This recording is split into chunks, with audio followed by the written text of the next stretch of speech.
few more minutes? Okay. Okay. Okay.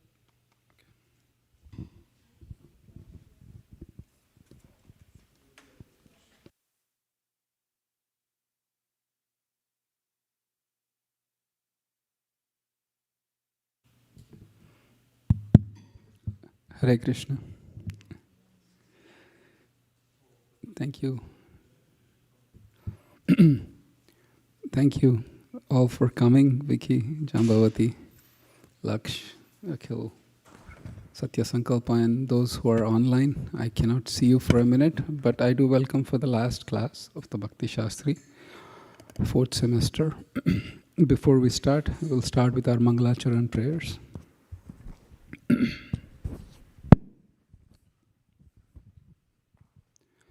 Om Ajnanatimirandasya Jnananjana Shalakaya Chakshurun Militam Yena Tasmai Shri Guruve Namaha Shri Chaitanya Manobhishtam Stapitam Yena Bhutale Swayam Rupa Kadamahyam Tadati Swapadantikam Vandeham Shri Guroh Sri Yutapadakamalaam Shri Gurun Vaishnavamscha Shri Rupam Sagrajatam Sahagana Raghunathanvitam Tvam Sajivam Sadvaitam Savadhutam Parijana Sahitam Krishna Chaitanya Devam Shri Radha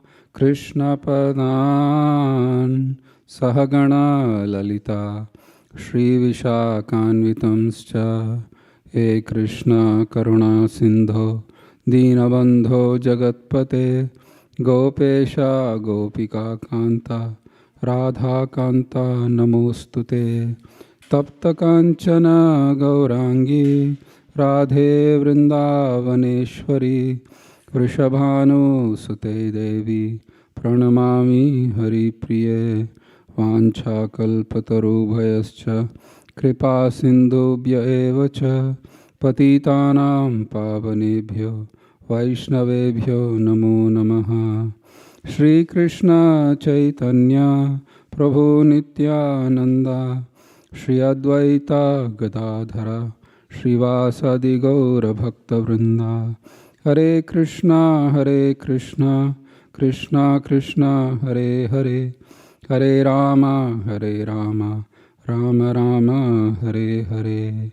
Nama Om Vishnu Padaya, Krishna Preshtaya Bhutale, Srimate Bhakti Vedanta, Swami Nitinamine, Namaste Saraswati Deve, Gauravani Pracharine, Nirvishesha Shunyavadi, Paschatya Deshatarine Adadana Danter Idam Yache Puna Srimad Rupa Padam Bhojo Dhulisyam Janma Janmani Rajoham Syam Bhave Bhave.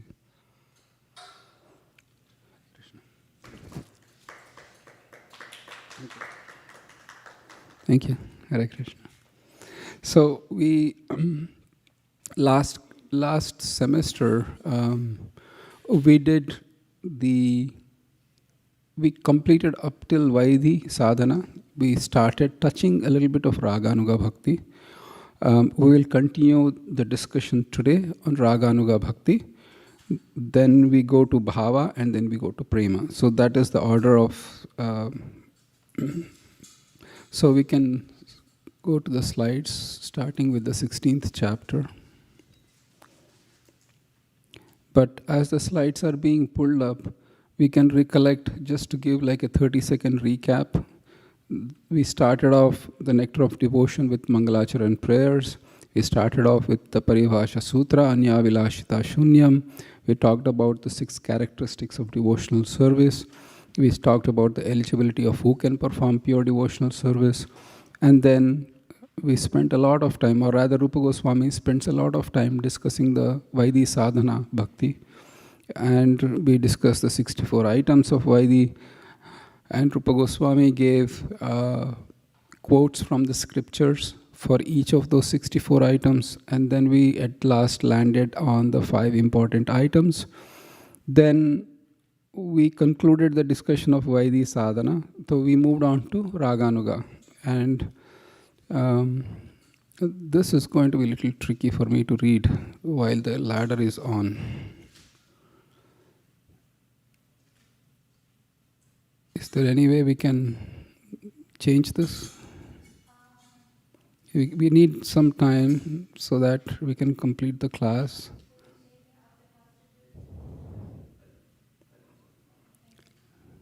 Thank you. If not, I can actually, if there is a computer, then they can continue. I can have a computer, I can read as well. Otherwise, it'll be impossible for me to read. But we can, sorry about that. I just can't, yeah.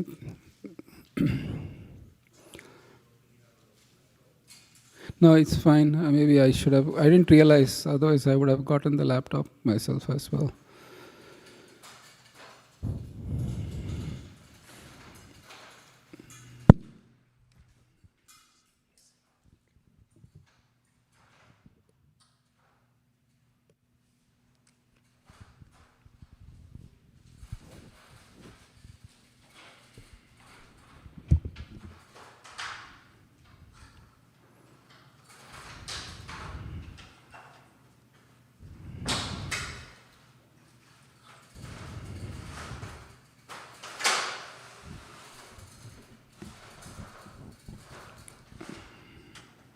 Yeah, you can take that outside if you can, please. Thank you.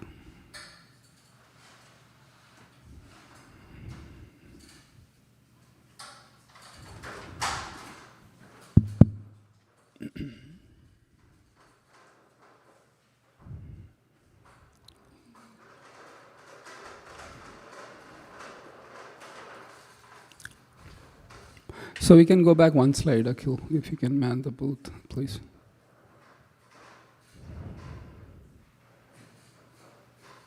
One more.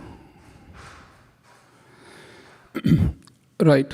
One more, please. So, Raganuga Bhakti.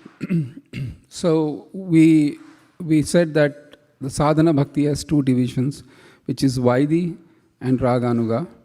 The Raganuga has 2 divisions, and this is the definition of Raganuga Bhakti. If you can just, if Jambavati can read, and you can close the door, please, if you can. Thank you. Hare Krishna. Raganuga Bhakti is defined as that bhakti which follows after the spontaneous Ragatmika Bhakti found distinctively in the inhabitants of Raja. So Raganuga Bhakti is defined as that bhakti which follows what again? Spontaneous, and with whom? With, so it is Vrajantim Abhivyaktam Vrajavasi Janadishu. So Raganuga is the spontaneous devotional service that follows the Vraja Jana, or the residents of Vrindavan. So that is the specific thing. And that is found distinctly, that is found, you can keep it, I'll take it later. Thank you. This can be distinctively found later in the inhabitants of Vraja.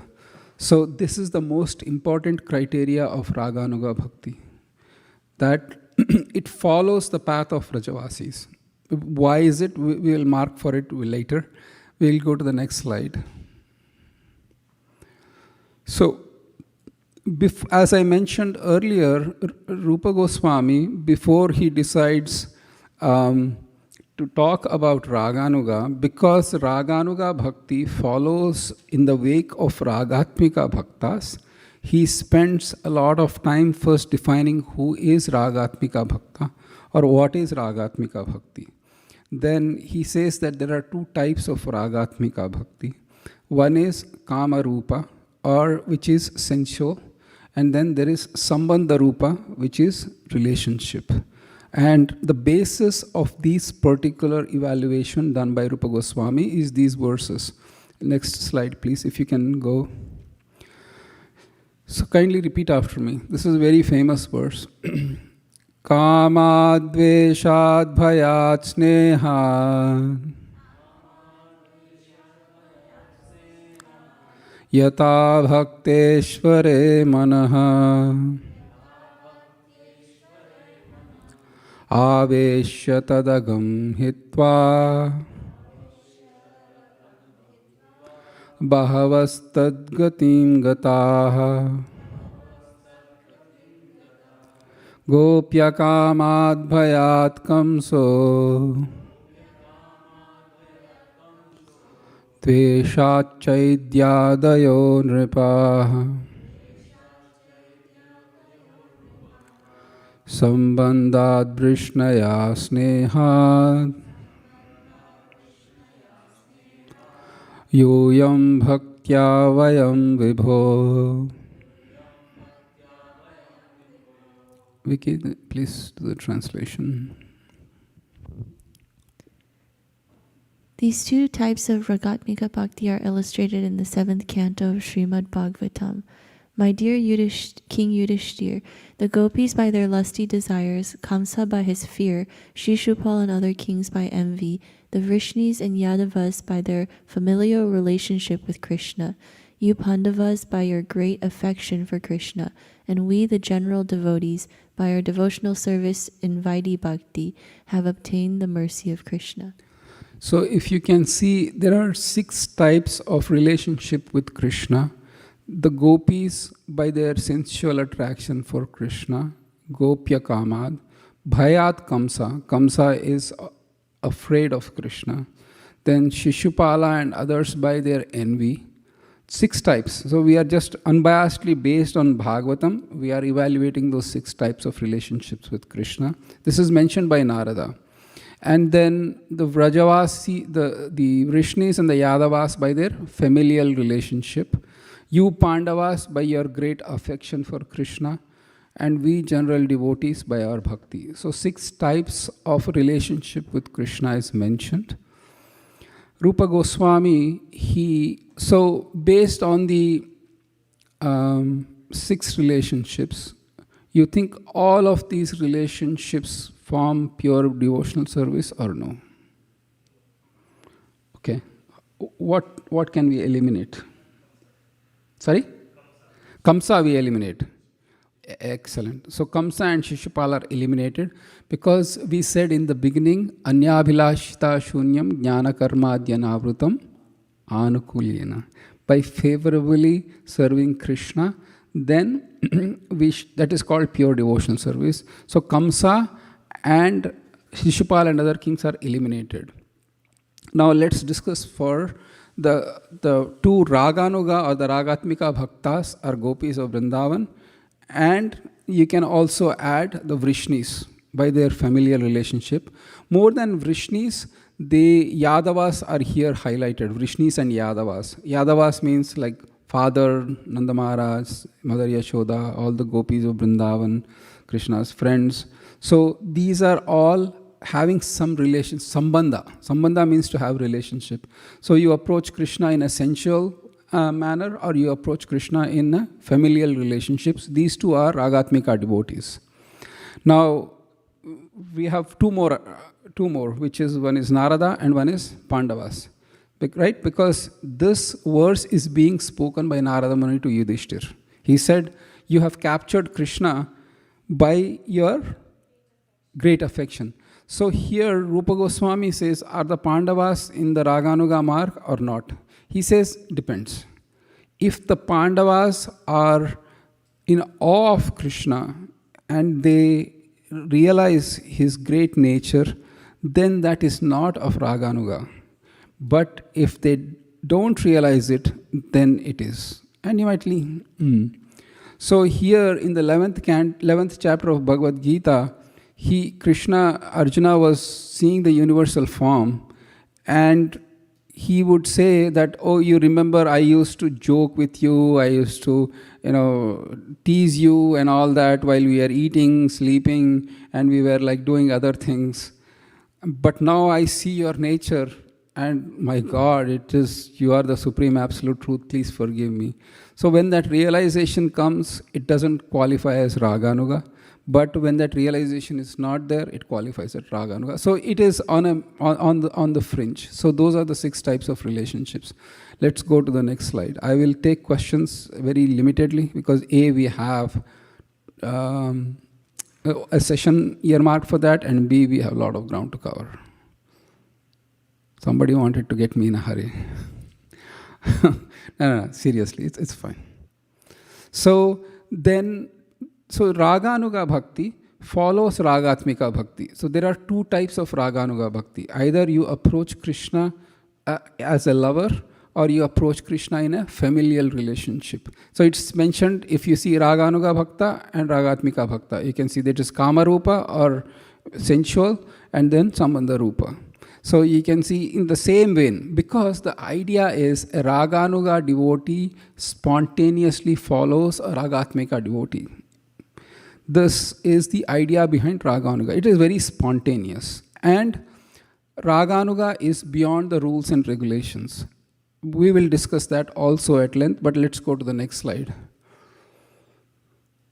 So Raganuga Bhakti, as I said, has 2 varieties. That I approach Krishna in the mood of conjugal love, or I approach Krishna in the mood of conjugal love has 2 divisions. One is Sambhoga Ichamai is in the mood of a heroine, that I personally want to have that union with Krishna. I want to embrace Krishna, and I want to have that, I want to be a participant in that activity of Krishna. But then there is another mood of Raganuga Bhakti where, for example, Manjaris, they don't directly go and associate with Krishna like gopis. Only gopis participated in the Rasalilas, Manjaris don't. Manjaris are those who say, I will help the gopis. I just want to absorb the mood of being a participant in, or being a witness, not a participant. That is the mood of heroines maid.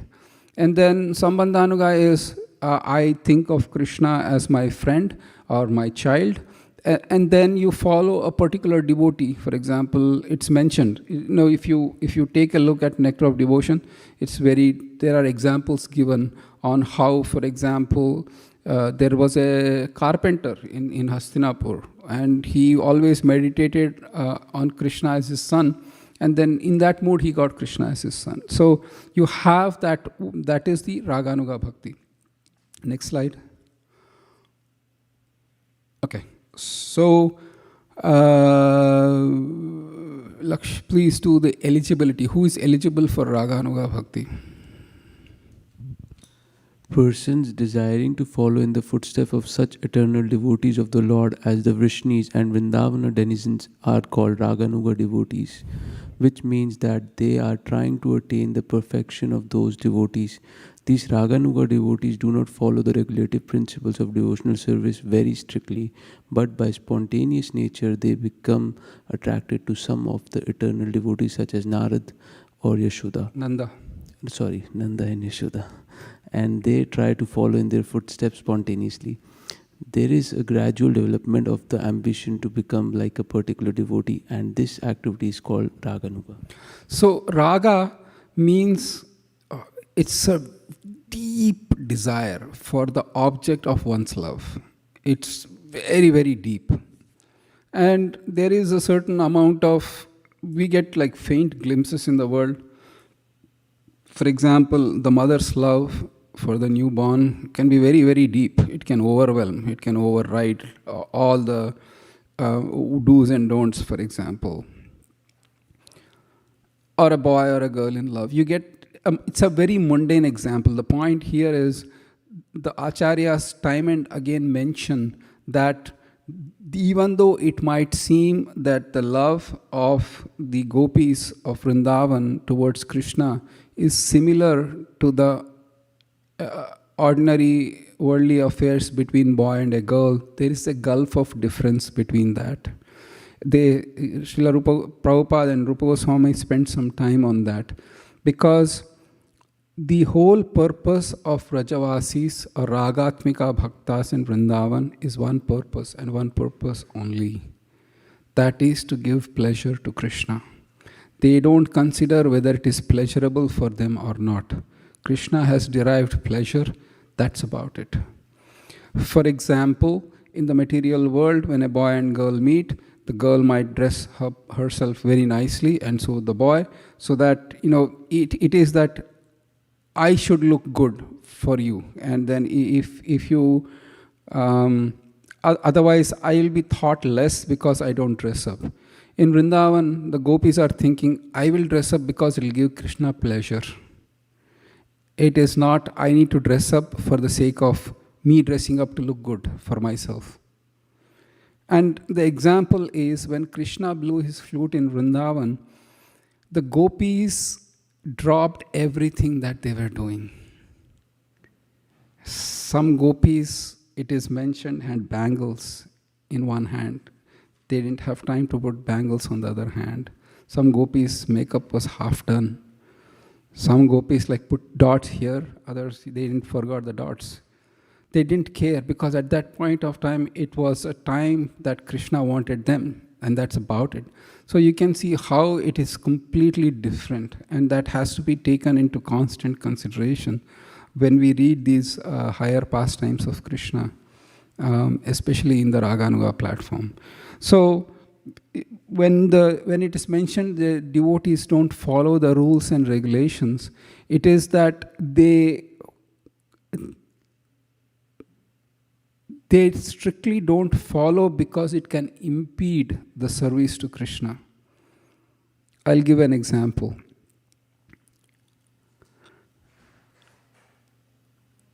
The gopis actually, this is the love of gopis. We sing Gopi Geet during Kartik, but they said that when we see your beautiful face, then for a fraction of a second when the eyelids blink, we cannot see your face. What is this creator? So the idea here is that rules and regulations are meant to give you that attachment to Krishna. Once you get that attachment to Krishna, there is no need of rules and regulations. Or you don't follow it strictly because that spontaneous love for Krishna actually is so intense that the rules actually seems to be obstructions rather than helping. In the Vaidhi stage, rules are important because there is no attraction for Krishna. Rules and adherence and fear of not following the rules are the only drivers of the sadhana bhakta. But on the spontaneous path, those actually will be a hindrance. That is the whole purpose. That's the whole purpose. Let's see, what am I missing in Raganuga?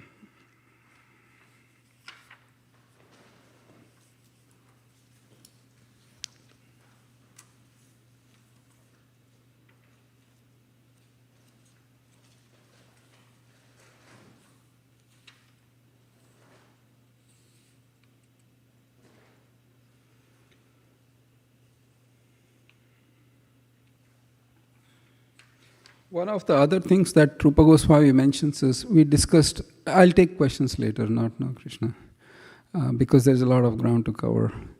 You can write down the questions and keep them.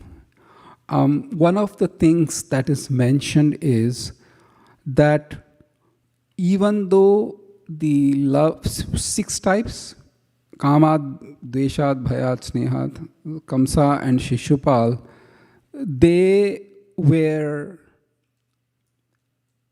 they achieved the same destination as other devotees. It is mentioned.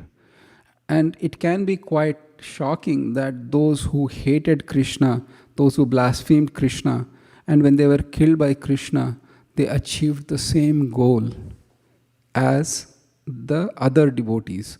Then the question comes is, why do we even serve Krishna favorably? So Rupa Goswami makes a very clear explanation that they did not achieve Krishna in person. It is mentioned in Srimad Bhagavatam in the 1st canto, 2nd chapter, 12th verse. Vadanti tattvavidas tattvam yajnanam advaya brahmeti paramatmeti bhagavaniti shabdyate. That the Lord is found in three features, Brahman, Paramatma and Bhagavan. These devotees or the demons who were killed by Krishna, they achieved Brahman realization. They achieved a place called Siddhaloka, which is far beyond the material world. And there they enjoyed the same bliss of Brahman realization along with the sages who are Siddhas, who are perfected in Jnana. But they didn't achieve the same position as the devotees. The only exception to that is the killing of Putana. Putana achieved Vaikuntha Loka, but she did not achieve Prema or Raganuga Bhakti. She achieved the majesty and opulence of being the nurse of Krishna, but not the mother of Krishna in that Vatsalya Ras. So that is one thing I wanted to add. Let's see what other important points I wanted to cover.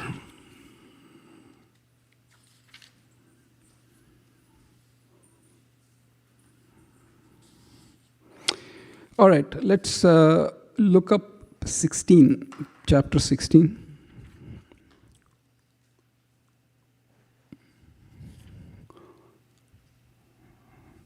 Because this is an important point we discuss.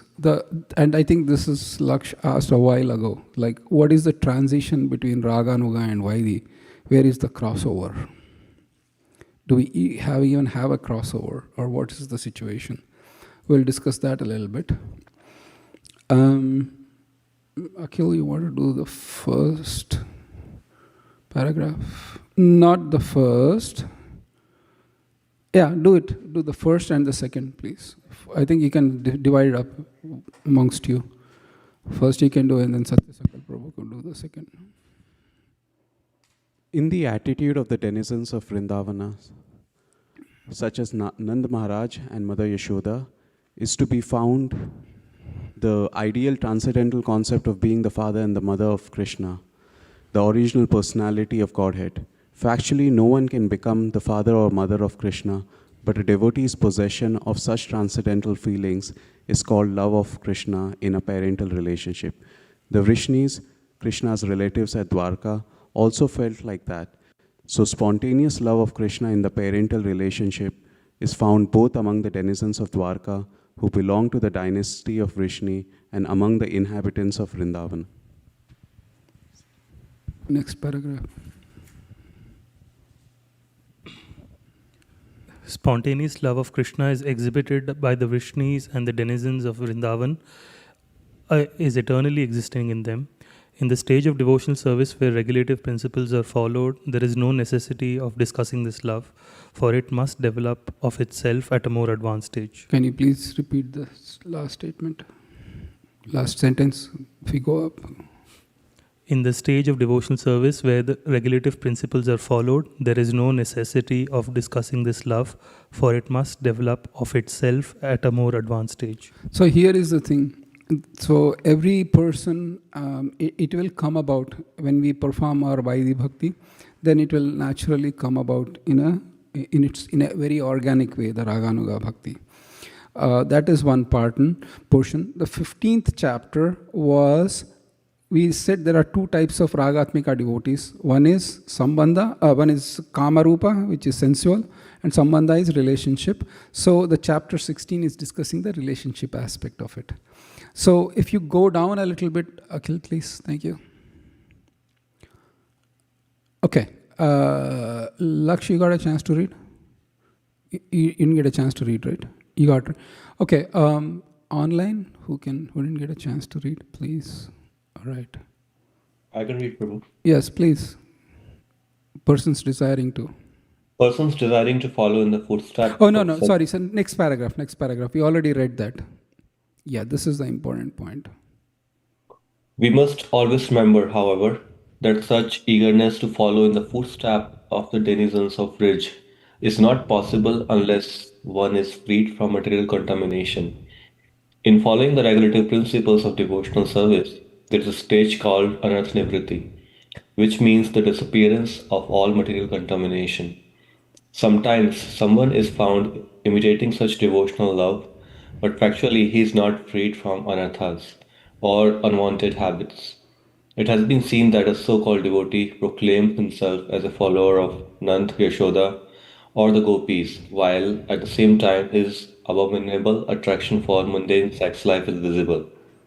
Such a manifestation of divine love is mere imitation and has no value. When one is actually spontaneously attracted to the loving principle of the gopis, there will be found no trace of any mundane contamination in his character. Somebody can read the next paragraph, please. Hare Krishna Prabhu, I can read. Please, Shyam Chandra Prabhu. Therefore, in the beginning, sorry, Prabhu. Therefore, in the beginning, everyone should strictly follow the regulative principles of devotional service according to the injunctions of the scriptures and the spiritual master. Only after the stage of liberation from material contamination can one actually aspire to follow in the footsteps of the devotees in the Vrindavana. Okay. So we will come towards the very end. When we discuss prema, we'll come across this famous verse by Rupa Goswami, Adav Shraddha Tato Sadhu. So that verse, where from faith comes the association of devotees and then bhajana kriya, then it's anartha nivritti, nishta. So there are 8 stages like that. We will discuss that when we come there. But anartha nivritti, or cessation of unwanted material contamination, can go a long way. I want to emphasize that it is not like it's a switch that I turn on or off. Because anartha nivritti, or the attachment to material world, has been since time immemorial, overcoming it is also a process that is going to be not 1 or 0, but it is actually going to be in terms of percentages. For a person who has no bhakti to Krishna, the matter or the contamination is 100%. I just absorb in matter day and night. I am just thinking about matter, nothing spiritual. But when I start this process, then the contamination becomes from 100 to 99, to 98, 97. And it is mentioned that as we go through Nishta and Ruchi and other advanced stages, the contamination will be like 10%, 5%. In the Bhava stage, it is still there. But 1%, 1%, 0.1%, 0.5%, it's there. Only at Prema does complete anartha nivritti goes. So the point here is, you cannot take it very lightly. Oh, I'm like a gopi, let me follow the gopis of Vrindavan. But at the same time, oh my God, I can never do it. So it requires a mature guidance to kind of go through that path if one is interested in following the denizens of Vrindavan and follow the Raganuga Bhakti. But you just cannot, there is a realization that I am really fallen and imperfect, and I plead to the Lord to give mercy. That is great. And that is the genuine mood in which we approach. But the fact that I am trying to show off as some advanced devotee while being contaminated in a mundane fashion, that is a gross offense, because you are actually taking advantage and cheating others and cheating yourself, unfortunately. So there are 2 different aspects to it. And so if as the material contamination goes down and down and down, then you start really finding some attraction of Krishna in a particular mood to serve Krishna. And then you will follow a particular devotee of Vrindavan and try to serve under that particular person. So that is the Raganuga stage, and this is different. One thing. Second thing I want to add is, not everybody is going to be on the Raganuga stage. It is mentioned who gets the Raganuga stage. It is mentioned by Krishna or his devotee only can you come onto this stage of Raganuga. But those who are perfecting Vaidhi, then they become either the queens in Dwaraka or they become the associates of Vaikuntha. So the path is, the sadhana bhakti goes, there is Vaidhi and there is Raganuga. Now in the Vaidhi stage, you can perfect Vaidhi, you can go to Bhava, you can go to Prema, Dwaraka, Vaikuntha and other places is your end goal. But in the Raganuga stage, then you actually follow the Vrajavasis and then you enter into the Vrindavan pastimes of Krishna. And in the Vaidhi stage, you will be more and more familiar with the powers, with the glories, with the greatness, and with the opulences of Krishna, and that is your route. And in Raganuga, you will not be remembering so much of the opulence of Krishna. You will be only thinking of the sweetness of Krishna. And every jiva has their own development where they go towards, and it is not forced or imposed upon. I just wanted to clarify that. So it's you should see it in that broad perspective. But this is the deal. Oh, I want to go to Vrindavan, Vaikuntha. No, the point is every jiva is eternally connected to Krishna in a particular loving relationship, and they find that loving relationship the most satisfying to them. For example, Hanuman, the Ishtadev is Lord Ram, and the mood is being his servant, and that's it. He finds the greatest happiness in that. And in Brihad Bhagavatamrita, it's mentioned like Narada, Pandavas say, okay, let's go to Prahlad, somebody says to Hanuman, let's go to Dwaraka and see Krishna. No, he's like happy being the servant of Lord Ram. That is his eternal nature. Your soul finds complete satisfaction. So like that, it is not to do with, because Krishna is absolute. And why is it Krishna is absolute? The soul is absolute.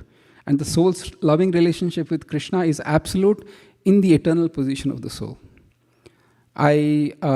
If we have time, we'll go to the verse, not now, but Canto 3, Chapter 9, Text 11. We can look up the purport, and the verse itself is amazing. Prabhupada kind of defines that at that particular point of time. So those are the two things, the two paths. All right. Let's see what else is there. I'll take questions. It's 9:11. Okay.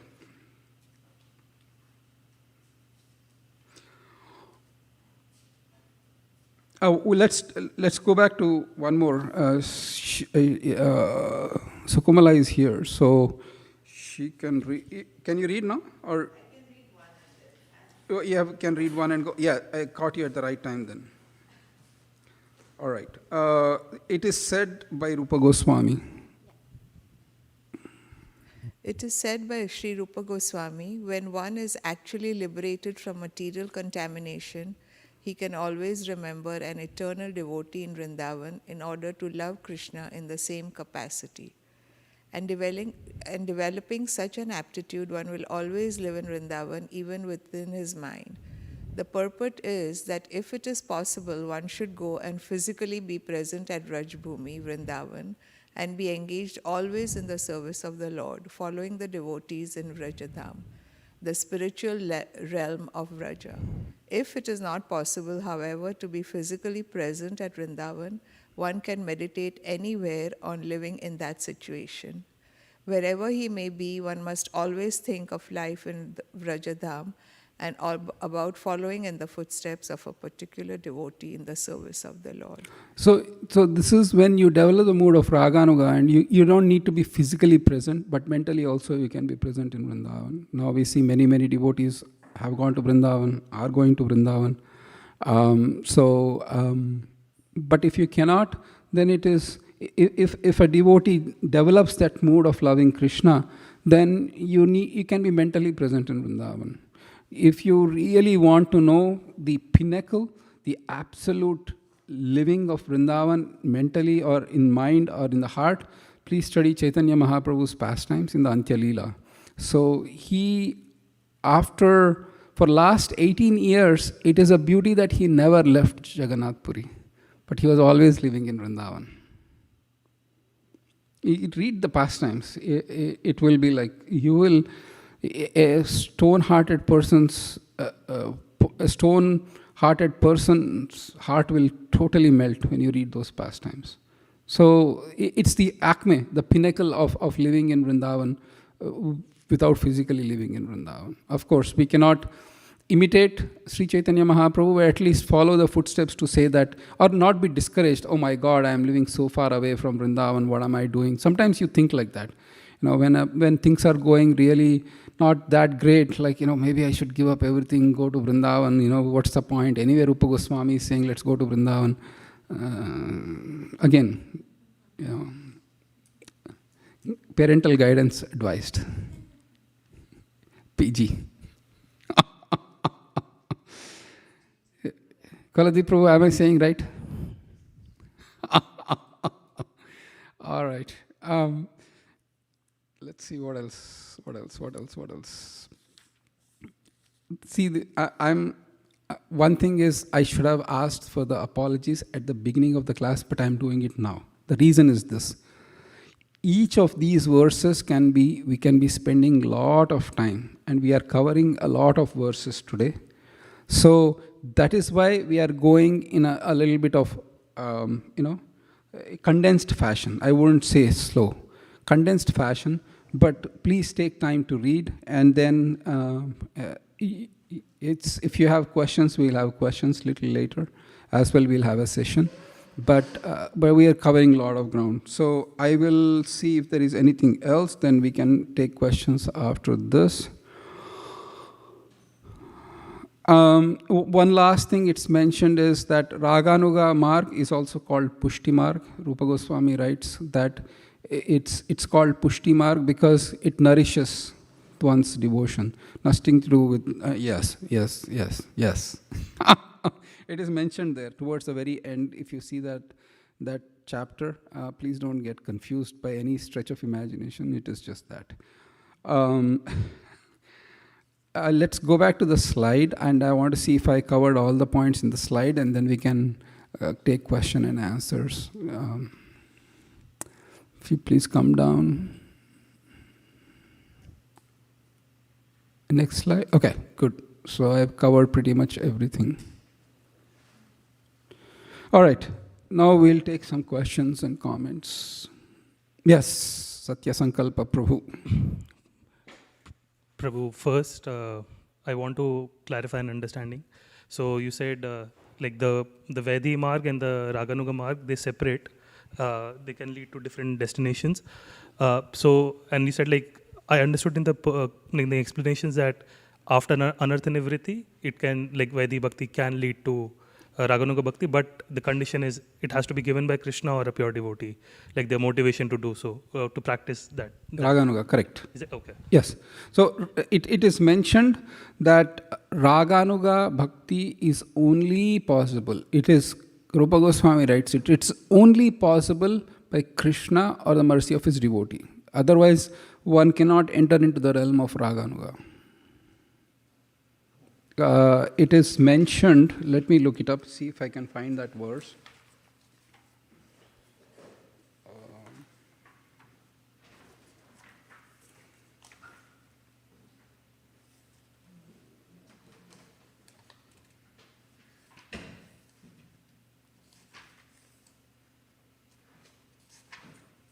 I can pull up that verse.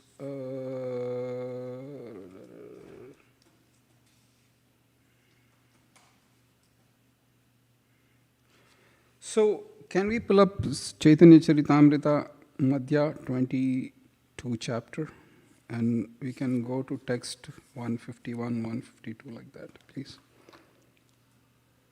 CC Madhya 22.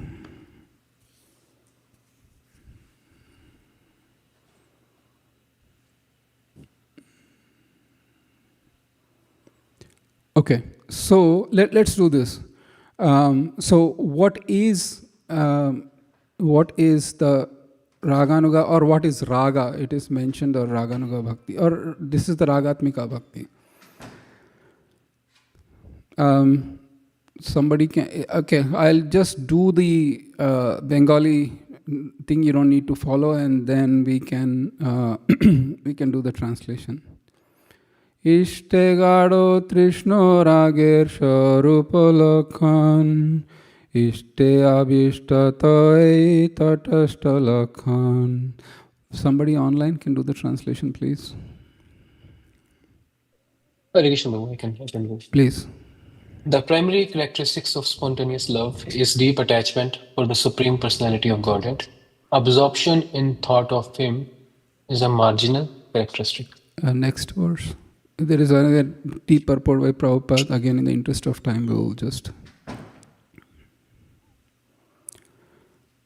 Ragamoyi bhaktir hoye ragatmiko na taha shuni lubdha hoye kono bhagavan. Translation.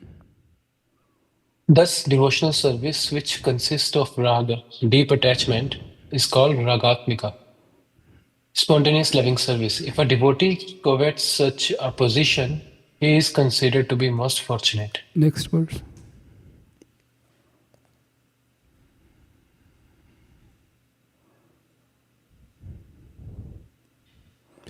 Lobe brojo bashir bhave kore anugati shastra jukti nahi mane raganugar prakriti. Translation. If one follows in the footsteps of the inhabitants of Vrindavan out of such transcendental covetousness, he does not care for the injunction or reasoning of Shastra. That is the way of spontaneous love. So, how a person, quote unquote, knows, or the devotee he or she knows, is that I get a very deep, unending greed for Krishna. It is like, and then that mood is in a very particular mood. And please understand that is very stable. It is not like I get, oh, one day I'm Gopi, next day I'm Yadrisha. No. Your mind is just hallucinating. Don't go. It is very deep. It is very sustained, and it is very, very specific that you want to get into that kind of position to serve Krishna. Next verse.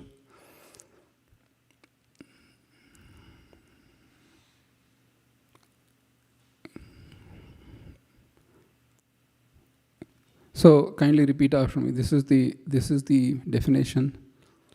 Virajantim abhivyaktam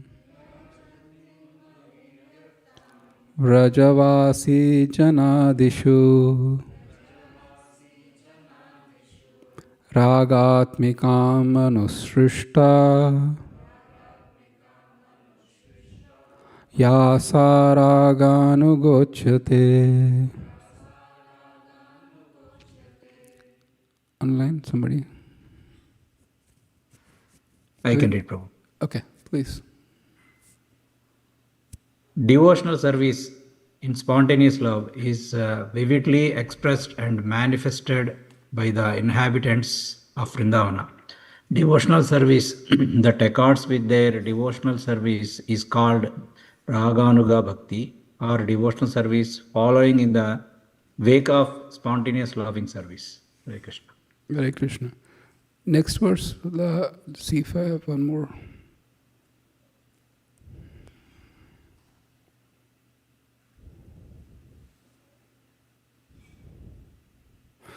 So kindly repeat after me. What is the characteristics? Tat tad bhavadi madhurye Shrute dhir yad apekshata. Sorry, thank you. Shrute dhir yad apekshate Natra shastram na yuktam yuktim cha Tallobotpatti lakshanam. You can do the translation, please. When an advanced realized devotee hears about the affairs of the devotees of Vrindavan in the mellows of Shanta, Dasya, Sakhya, Vatsalya, and Madhurya, he becomes inclined in one of these ways, and his intelligence becomes attracted. Indeed, he begins to covet that particular type of devotion. When such covetousness is awakened, one's intelligence no longer depends on the instructions of Shastra, revealed scriptures, or on logic and argument. So Raganuga has this characteristic, two characteristics. One is, how is that coming about? When I read about Krishna's pastimes in 10th canto of Bhagavatam, about his different activities, then one activity actually stands out. It really like strikes a Raganuga. This is at a very advanced stage. And then you will start out to be wanting to be in that position. And at that time, then you are not guided by scriptures and logic. It is far beyond the scriptures and logic. But in the Vaidhi, then you are guided by the scriptures and logic, because those are the anchors. Okay. Does that answer your question or no? Yeah, makes sense. I have two questions. Let me know if Yes, please. So, one is, Prabhu, like where you said Krishna's abodes are absolute, the destinations that devotees reach, it doesn't matter because they're very satisfied in that. But then when Rupa Goswami says Vaikuntha, Janito, Vara, Madhupure, like he's putting degradations, hierarchy on. So, how would we reconcile? Is it like more from a ras perspective? So, Srila Prabhupada writes in the introduction to the Srimad Bhagavatam that if one unobjectively studies, if you study in a very unbiased way, you will have gradations. So, if everything is the same, then there is no question of devotees highest or lowest. This is more of a study that was done in a very unbiased way. But Krishna is capable of satisfying devotees at every level based on one's position. Does that mean gopis are... It is... So, Brihad Bhagavatamrita exactly hones on this point. First part is, which devotee received the highest mercy of the Lord? The problem is this though, when you talk of the mercy of... if you go to a very rich person, and then, Laksh goes, Jambavati goes, Satyasankalpa goes, and Akhil goes. And then you get 100,000, you get 200,000, you get 300,000, you get 400,000. The idea is, Akhil is most like that person. How? Because the money you got is more. There is a gradation. But with Krishna is absolute. You get 100, 200, 300,000, the mercy is absolute. So, but for the sake of just argument, then we just said, you got this much, you got this much, you got this much, you got this much. That doesn't indicate that Krishna is really only partial here and then he doesn't like. When Krishna likes the demons and gives them mercy, even though he kills them, why doesn't he like the devotees? But then why do we say that gopis are the highest devotees? Because their attraction to Krishna is of a very special nature that subjugates Krishna under his control. It is, so Rupa Goswami is studying the science of love of God. So he is just in a very objective way stating facts. Not that he's saying you are in Dasya, my God, you are in the lower category than those who are in. That was not the intention. It is like based on Bhagavatam, based on the teachings of Sri Chaitanya Mahaprabhu, these are the different categories you can love God. And based on each soul having a particular relationship with God, that flavor automatically awakens. And he is satisfied or she is satisfied. Like if you read Bhagavatamrita, Narada is, Hanuman is not complaining. What use of serving Ram? You just end up with Dasya, I don't get promotions.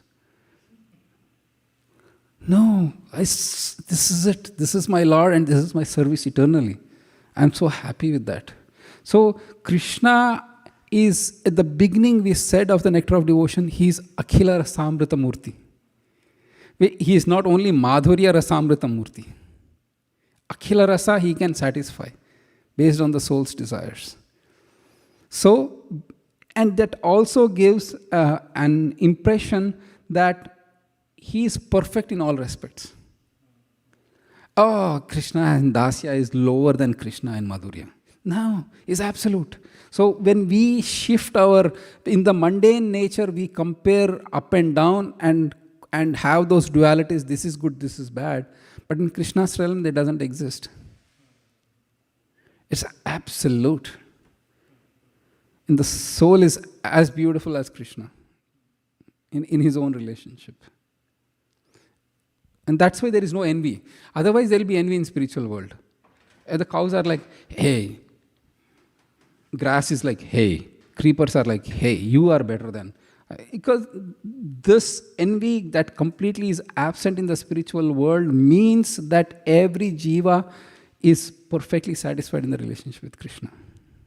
In fact, it is other way around. In Brihad Bhagavatamrita, if you go and talk to the devotee saying, oh my God, you received the ultimate mercy of Krishna, you'll be like, really? I didn't get anything. It go to this devotee, they get it. No, they go to, so you can see how whole thing is flipped upside down in spiritual world and how it is perverted in the material world. And Prabhu, you said that not everybody will be qualified or will get Raganuga Bhakti, but like my sadhana is very limited, but what I'm doing is like worship of Sri Radha Krishna. So how will that lead to like a different destination? So I want to clarify that what Rupa Goswami said, that there is the nature of the soul that awakens to a particular form of the Lord. We all, initially when we join ISKCON, we are given to worship Radha Krishna and we are supposed to chant the Hare Krishna Maha Mantra only. But when we advance in devotional service, then Krishna will reveal to the form that is appealing to our heart. You know what? Let's look up that verse. 3:9:11, please. We'll spend a few minutes on that. 3:9:11.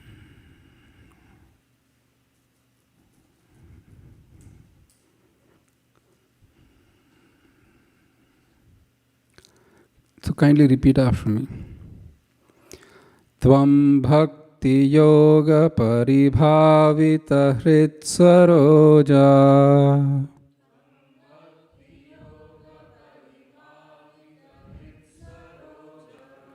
ase shrute kshitapato nanunatha pumsam.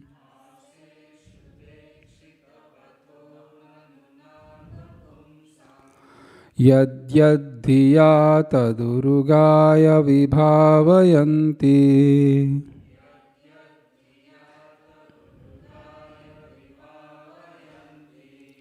Tat pranayase sadanugrahaya.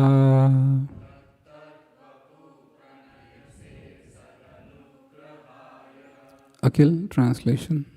And Vicky can do the first paragraph, the purport. O my Lord, your devotees can see you through the years of the process of bona fide hearing, and thus their hearts become cleansed, and you take your seat there. You are so merciful to your devotees that you manifest yourself in the particular eternal form of transcendence in which they can always think of you. The statement here that the Lord manifests himself before the devotee in the form in which the devotee likes to worship him indicates that the Lord becomes subordinate to the desire of the devotee, so much so that he manifests his particular form as the devotee demands. This demand of the devotee is satisfied by the Lord because he is pliable in terms of the transcendental loving service of the devotee. This is also confirmed in Bhagavad Gita 4.11. Ye yata mam prapadyante tam stataiva pajamyaham. We should note, however, that the Lord is never the order supplier of the devotee. Here in this verse, it is particularly mentioned, Tvam bhakti yoga paripavita. This indicates the efficiency achieved through execution of matured devotional service, or prema, love of Godhead. This state of prema is achieved by the gradual process of development from faith to love. On faith, one associates with bona fide devotees, and by such association one can become engaged in bona fide devotional service, which includes proper initiation and the execution of the primary devotional duties prescribed in the revealed scriptures. This is clearly indicated herein by the word shrutekshita. The shrutekshita path is to hear from bona fide devotees who are conversant with Vedic wisdom, free from mundane sentiment. By this bona fide hearing process, the neophyte devotee becomes cleansed of all material rubbish, and thus he becomes attached to one of the many transcendental forms of the Lord, as described in the Vedas. Jambavati, next paragraph, please. This attachment of the devotee to a particular form of the Lord is due to natural inclination. Each and every living entity is originally attached to a particular type of transcendental service because he is eternally the servitor of the Lord. Lord Chaitanya says that the living entity is eternally a servitor of the Supreme Personality of Godhead, Sri Krishna.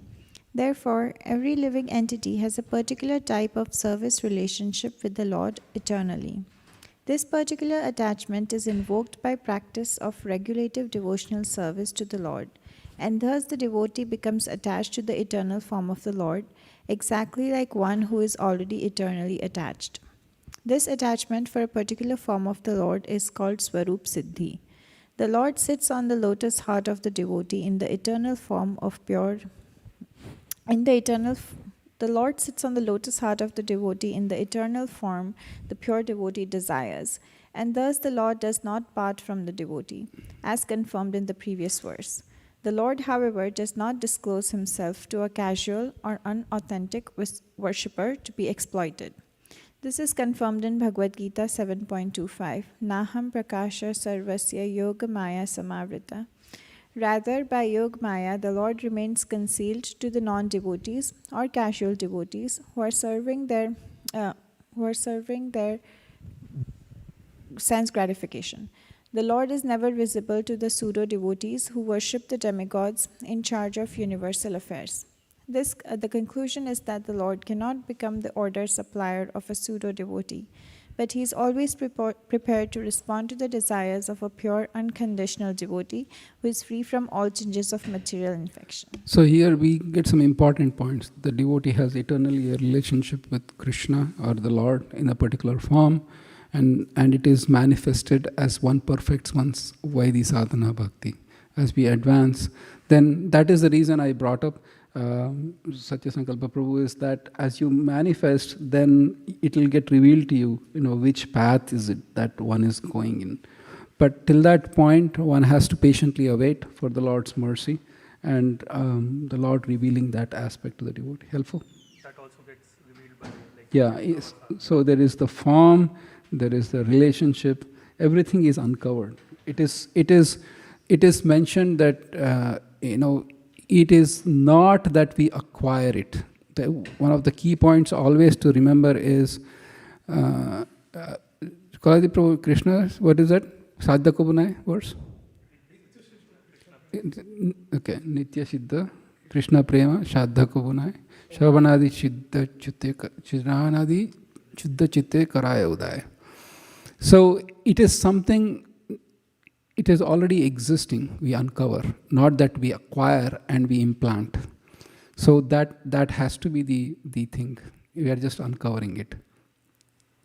Helpful? Okay, yes, you've been raising your hand. So now it's time for a few question and answers. Yes, go ahead. Hi, well, so in the previous slide,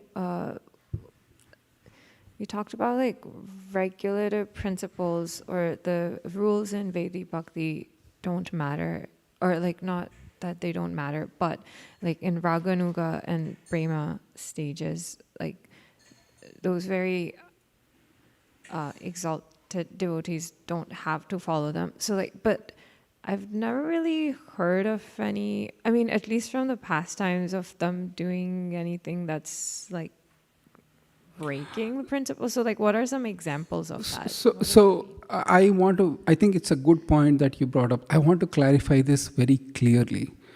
When Raganuga Bhakti doesn't mean following the rules and regulations, they don't mean breaking it. They are transcending them.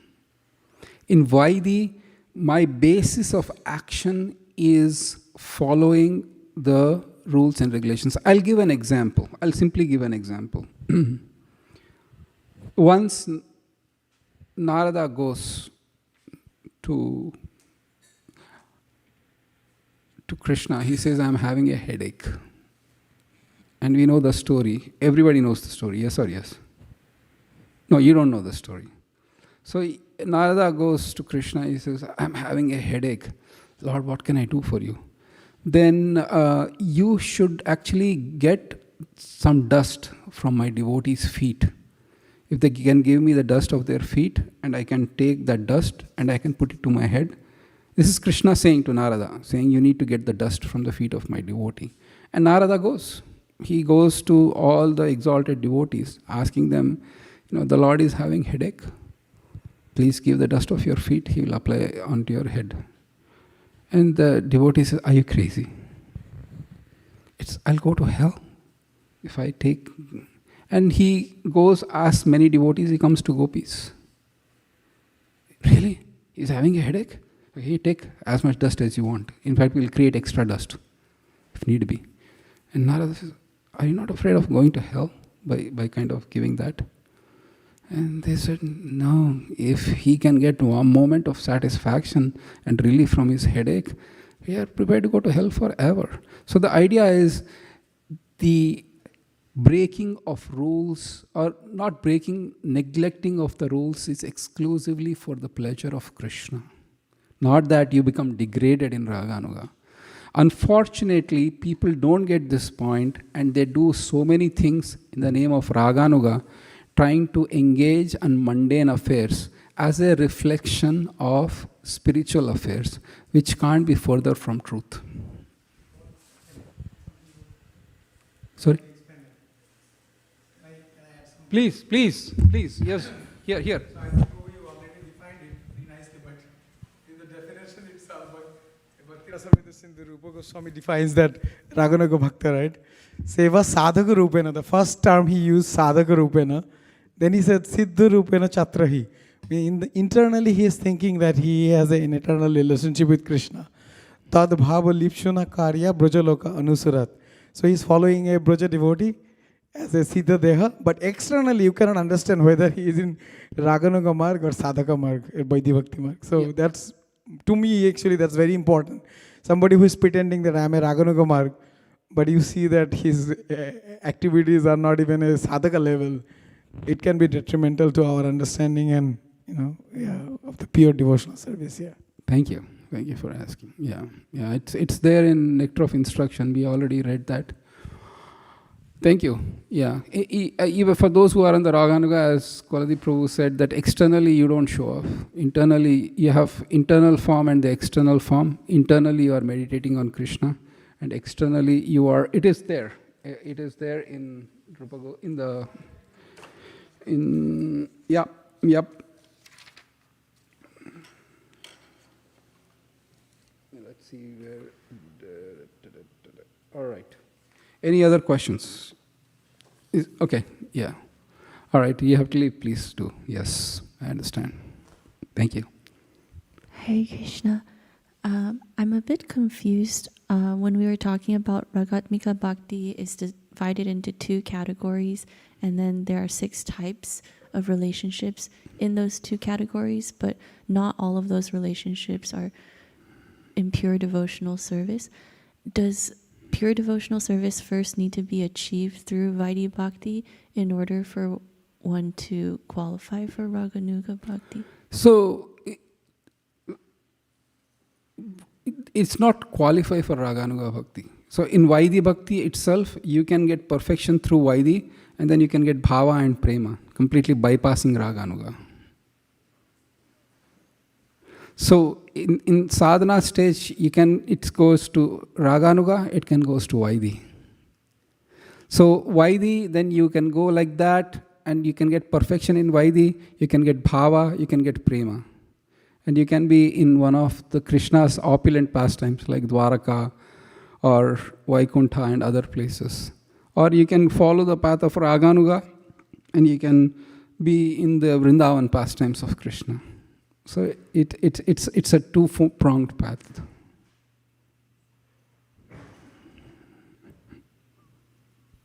Thank you. That's very clarifying. I have another question. So there's mentioned that there's no need for discussion of Raganuga Bhakti if one hasn't already undergone the Vaidhi Bhakti process. So he says that because we are still in the sadhana stage. So Rupa Goswami, he doesn't discuss. He says at this point it is not needed, but he goes on, there is still so much of discussion for prema and all the other, rasas with Krishna and everything it's a whole other discussion. At this point in the sadhana stage, you will not be, it's no need to discuss. which brings up this excellent point that we are discussing bhava and prema, but at least I can say for myself it's very theoretical because I've not experienced it. So he says that's how he says you should be, at this point it's not needed, but I'm going to discuss it further. Yeah, Laksh, yeah. Lot of questions. That's why I'm asked. Thank you, Prabhuji. So I'm not so intelligent, but just I want to clarify. So Raganuga means one who is Ragatmika means one who has developed the raga, spontaneous love, and Raganuga is following the Ragatmika to develop that raga. So in this, I just want to ask, clarify, they don't follow, they surpass or they transcend the rules and regulation. Example could be Shabri and the bear. Example can be that. And the gopis going at night, leaving their husbands. That's right. Yeah, Shabari, I don't know much because that analysis has not been done by Rupa Goswami in this, so I can't say for sure. But at least, yes, for example, gopis leaving at night, yeah. And Prabhuji, I a few questions. So you, Prabhuji asked, so you told that particular form of Krishna, one which is inclined to that planet we go, it all in Srimad Bhagavatam said Bhishma went to the fight, like where he's enjoying that pastime of fighting. So is there any differentiation that the Shyam Sundar form is the most complex and it needs more time, or there is no, it's Krishna is absolute, so there is nothing like that? That's just like answer B. Because please understand that there is no difference between Vishnu and Krishna. No difference between Krishna and Lord Ram. No difference between Lord Ram and Balaram. They are the manifestations of that single absolute truth that is Krishna. But he manifests according to the devotee's desires. And again, it's mentioned in the Bhagavad Gita. Arjuna says, show me your Virat Roop, and then this is too much. Then show me your 400 form. He shows his 400 form. Then he comes back to his 200 form. So it is the same Krishna, but manifesting in different forms. And hence it's absolute. There is no difference. The reason why we discuss is that, yes, based on there is no difference, but there is difference. Achintya Bheda Bheda, which means that Krishna has some features which Lord Vishnu doesn't have. And that is discussed earlier in Nectar of Devotion. His Leela Madhuri, Rupa Madhuri, Guna Madhuri, and so on and so forth. So there are, for the sake of comparison, yes, there are. But otherwise, there is no difference. It's the same spiritual nature. Yes. More questions? Yeah, okay. So, Prabhuji, also, one second, please. And after this, if you can see if anybody raised their hand online, please keep letting me know. Don't need to, but let's take the questions. So, Prabhuji, Swarup Siddhi, it came also. So, the Swarup Siddhi concept will be with the Ragatmika devotee, right? Not the Raganuga stage. No, it is possible in Raganuga stage. Because in Raganuga stage, actually, the deep lobha comes, covetousness comes to serve Krishna.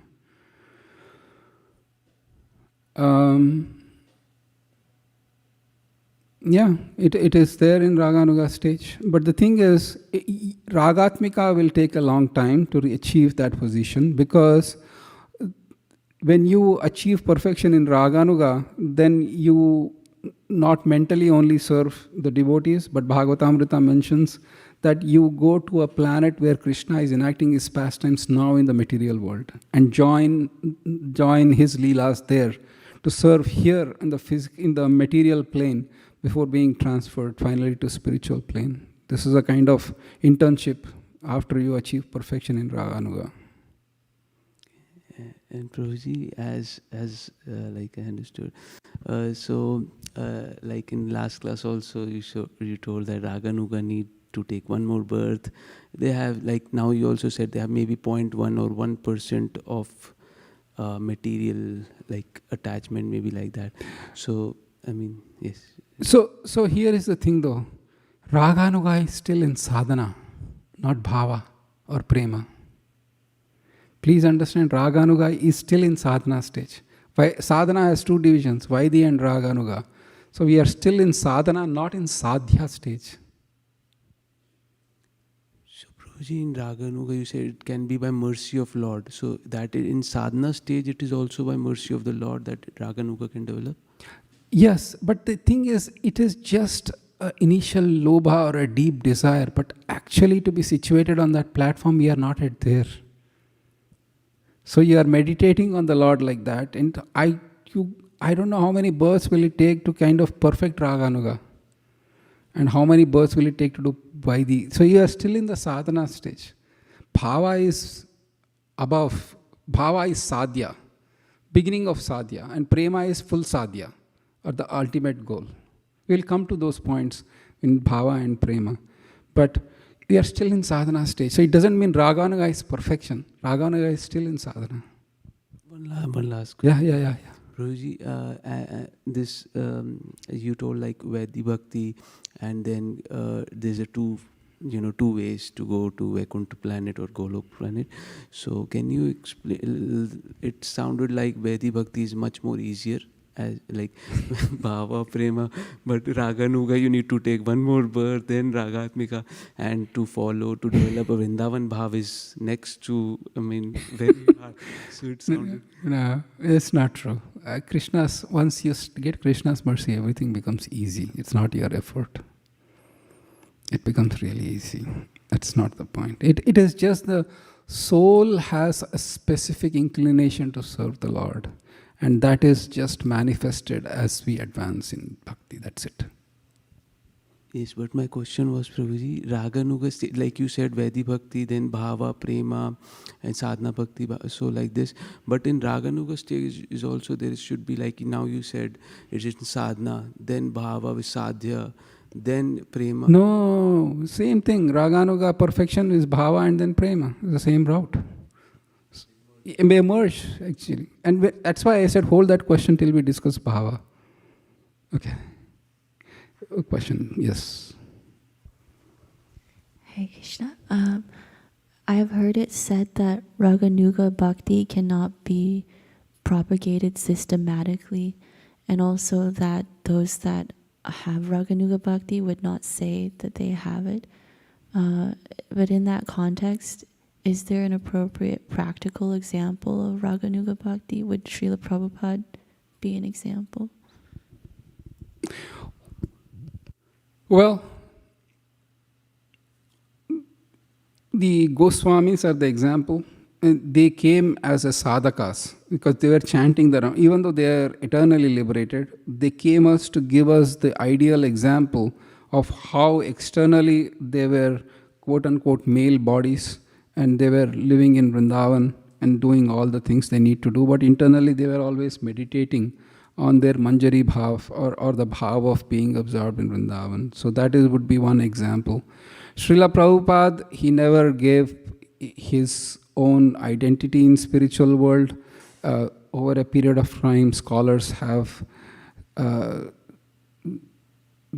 guesstimated, I don't want to use the word speculated, guesstimated his position, but since he himself didn't say, I will not comment on that, but at least Rupa Goswami and the Goswamis of Vrindavan and associates of Mahaprabhu, we can use that as an example because it's mentioned in Shastras. Just to clarify, they're an example and they also have achieved prema, so they're no longer in sadhana stage, right? Yeah. Please understand that because this is very internal. Raganuga is an internal meditation, not an external manifestation. The external manifestation happens when they cannot control their internal emotions. It just spills out. But be rest assured, for a person who is desperately trying to push those emotions to come out, you are still not there yet.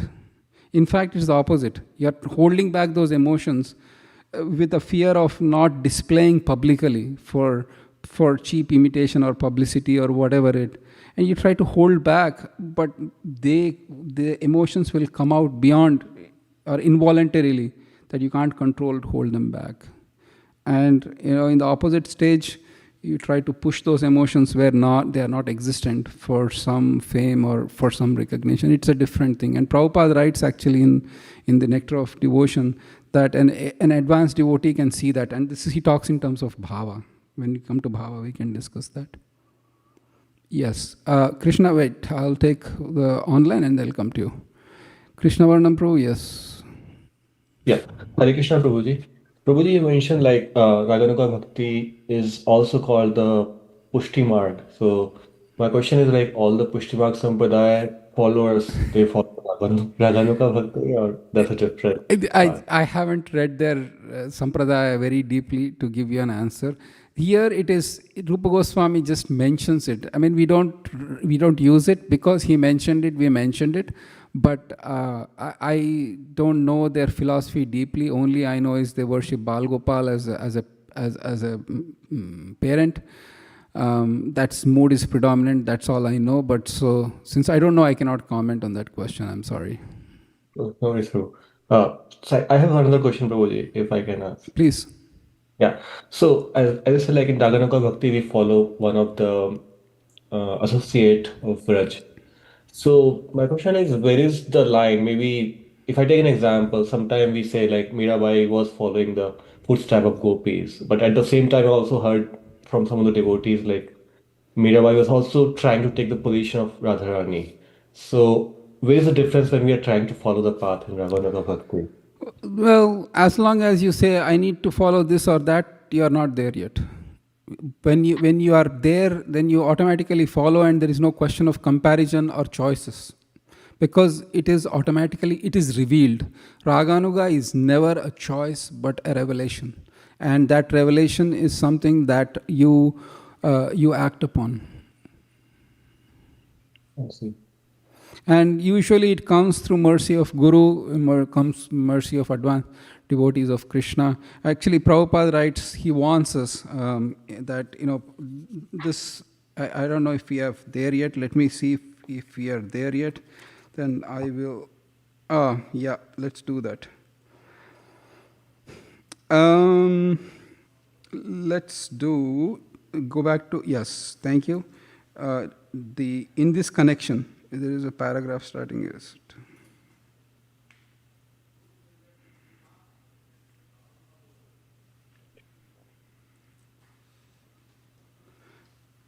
in this connection, correct, thank you. All right, so Krishna Varnam Prabhu, since you are on mic, can you please read this paragraph? In this connection, we should be careful about the so-called Siddha Pranali. The Siddha Pranali process is followed by a class of men who are not very authorized and who have manufactured their own way of devotional service. They imagine that they have become associates of the Lord simply by thinking of themselves like that. This external behavior is not at all according to the regulative principles. The so-called Siddha Pranali process is followed by the Prakrit Sahajiyas, a pseudo-sect of so-called Vaishnavas. In the opinion of Rup Goswami, such activities are simply disturbance to the standard way of devotional service. Make sense? Yes, Prabhu. Yeah.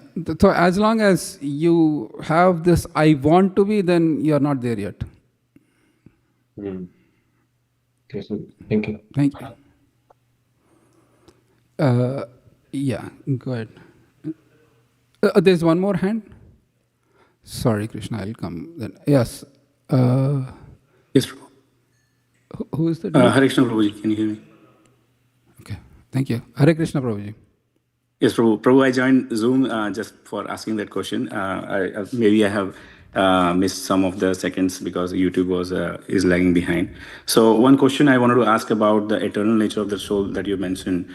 So it appears that basically even in Raganuga and even beyond that, the eternal inherent individuality of the soul is not going anywhere. So it's if we relate that to eternal service disposition, how to think over that? Are there at the ultimate stage, are there still classes within the soul? And they never become, there's no uniform. There's basically the soul always will carry one thing, and then should there be any categorization at that level? or like there's nothing becoming equal and what we call like on the same level as same platform, right? So basically, even in Ragatmika, soul will have different natures, and the quality of activities they do or perform in their devotional service can still have a categorization. What is the question? So the question is that does the categorization is that also very eternal? Like how to perceive that?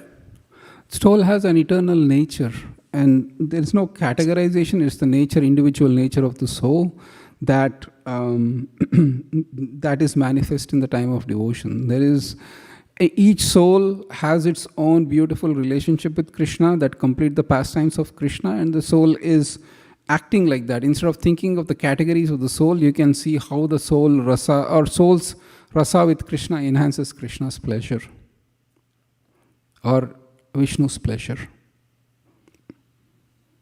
Okay, then basically in that mode, it's not recommended to think. I mean, what if one soul desires to serve in a different way, or is that situation not even possible at that stage because it comes with its own nature of how it wants to serve Lord? So my understanding is what I have presented in the purport to 3911. It's a big topic where there has been a lot of debate on this particular thing. That can soul change? Can soul think of different rasas? Why not? Why yes? It can be a very speculative debate that can consume and waste a lot of time instead of hearing and chanting. So my request to you is that just continue your hearing and chanting and let Krishna reveal, rather than you worrying, can I change, can I not change, why can I be bored with being a cow in Vrindavan eternally, what is that, that doesn't work. Golok Vrindavan, if you think like that, that is again a mundane thinking, right? So till you experience it, you can't tell. These are so far beyond the expression of words and the awareness of the soul and the material world, so far beyond that you cannot express here staying. It's better to kind of follow the regulative principles and experience it yourself, or be guided by a very, very advanced devotee, rather than speculate and then get disturbed, discouraged, disappointed that why don't I have choices? I have vanilla, I have strawberry, I have so many flavors in this world. This seems, don't get into that route. Yes, Prabhu, you gave a very good example about Lord Hanuman, like how he's not bothered about it. Yes. Yeah, and Rupa Goswami actually. Okay, we'll come to Prema stage, and then I'll make a recommendation. You can read that book, and then you can still get more details. Okay, Krishna, and then I'll have to really go on to cover a lot of things. Okay, this is kind of similar to a question that Vicky asked. What are the qualities of someone in this material world, in like human form, who is at Raganuga stage? Like, how do we recognize such? No need to recognize, because they will not reveal. Internally, when you have a Raganuga relationship with Krishna, it is kept very secret. That person doesn't want to reveal with the intention of being a show-off. So they keep it very hidden. And there is no need to know. That's my point. Why? What is going to be your benefit if you know, what stage is in? Are we like investigative kind of mode? Or like service or association? If they need, you will get.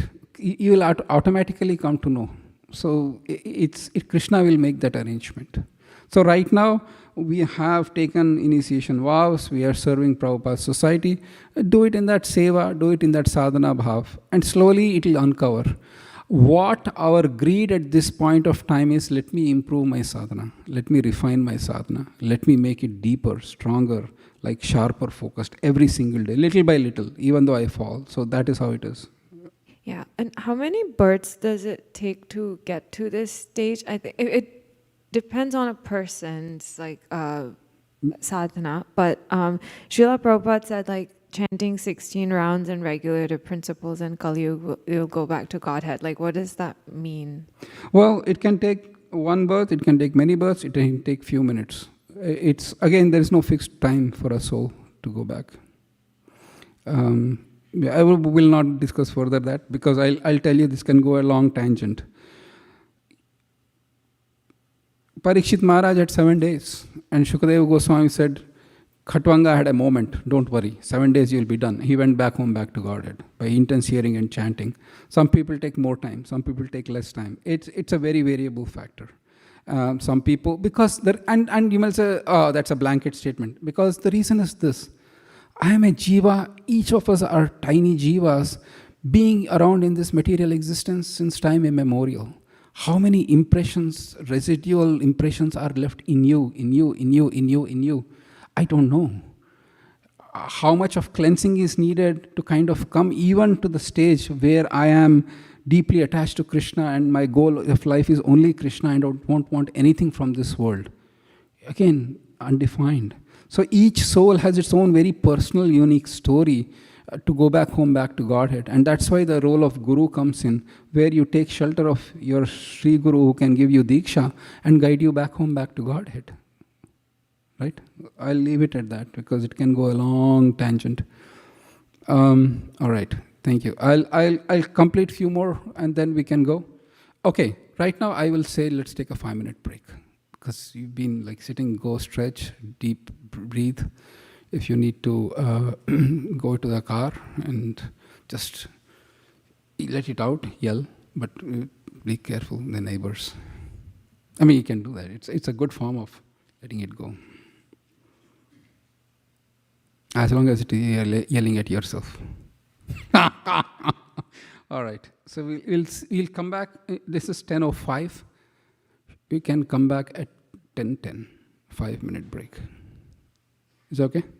Well, Bhava and Prema. Bhava is 61 verses. It is a little long, but it's it is reasonably okay. And Prema is just 21 verses. Really, really short.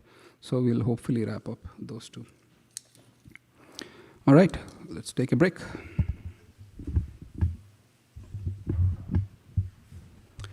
See you all in 5 minutes.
Hare Krishna. All right, welcome back to part 2. So we discussed Raganuga, and now next is we discuss Bhava Bhakti. If we can go back to the slides.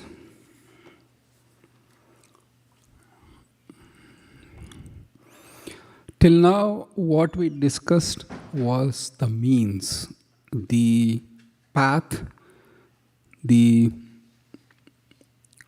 efforts that we need to put, or the sadhana means to actually perform one's devotional activities. Sadhya is the goal. What do you expect by performing? So the Bhava Bhakti and Prema Bhakti are sadhya, which means what is the result of it. So Bhava Bhakti is mentioned here. Kindly repeat after me. Shuddha Sattva Visheshatma Prema Suryam Shusamya Bhag Ruchibhischittamashrunya Krida Saubhava Uchyate. Vicky, please, translation.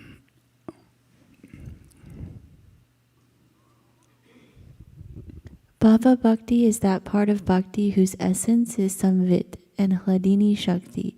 That is one ray of the sun of Prema soon to rise in the heart, and that softens the heart with desires to meet, serve, and exchange love with the Lord. Thank you. Next slide. All right. So we go back to the previous slide. The Bhava Bhakti is defined as two aspects happen. One is it is the beginning of prema, or if prema is like the sun, bhava is like one ray of the sun. That is the first difference, and the heart is completely softened. Heart becomes melted to see the Lord, to enjoy with the Lord. And if you go to the next slide, then bhava appears in two ways in the heart. One is by mercy of Krishna or his devotees, and by perfection of one's sadhana. So these are the two ways. Next slide.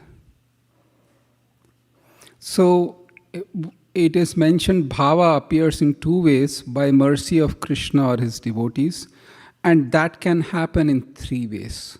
That when Krishna's words, by actual words of Krishna is speaking some words or blessing a particular person, then you get bhava.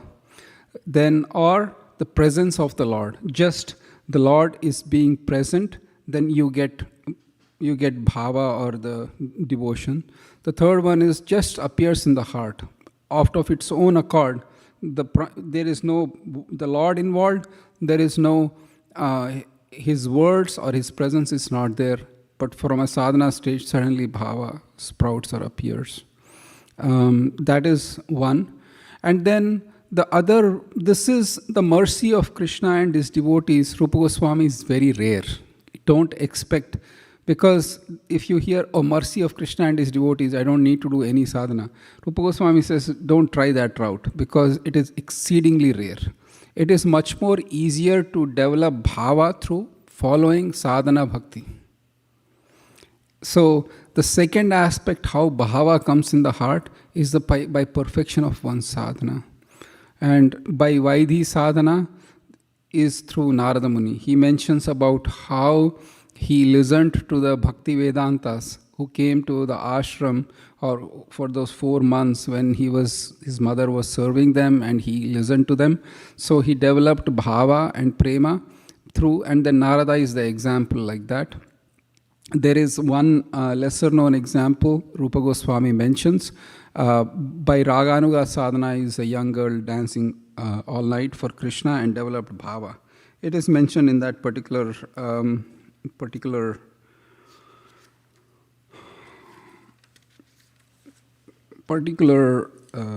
example. Let's see, where is it?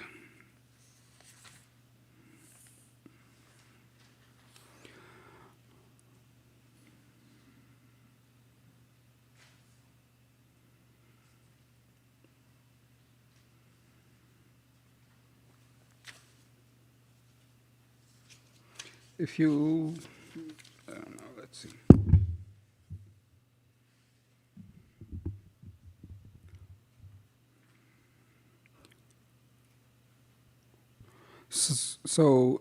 I will not worry too much. I'll just read it so you can listen to it. Sometimes, however, it is found without undergoing any devotional process, one all of a sudden develops devotion for Lord Krishna. This sudden development of devotional attitude in a person must be understood as a special mercy of Krishna or his devotee. This apparently accidental development of ecstatic feelings through causeless mercy of Krishna can be divided into three groups: simply by speaking, simply by glancing, and simply by good wishes. So you can see how these three are developed in a particular devotee by mercy of Krishna. By mercy, these three are mentioned here. In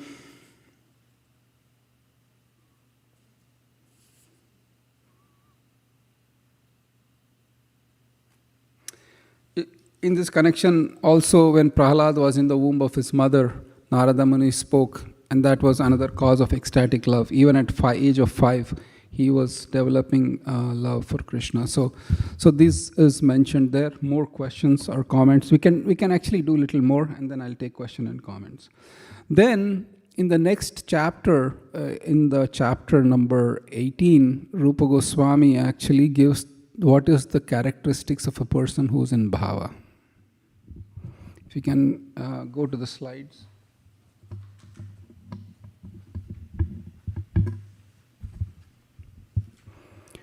Next slide, please. Okay. So this is the characteristics of bhava bhakti. Now that we can start with Mohini Priya Mataji, she can do 3, 3 and 3. Characteristics of Bhava. 1. He is always anxious to utilize his time in the devotional service of the Lord. He does not like to be idle. He wants service always, 24 hours a day without deviation. 2. He is always reserved and perseverant. 3. He is always detached from all material attraction. Yeah.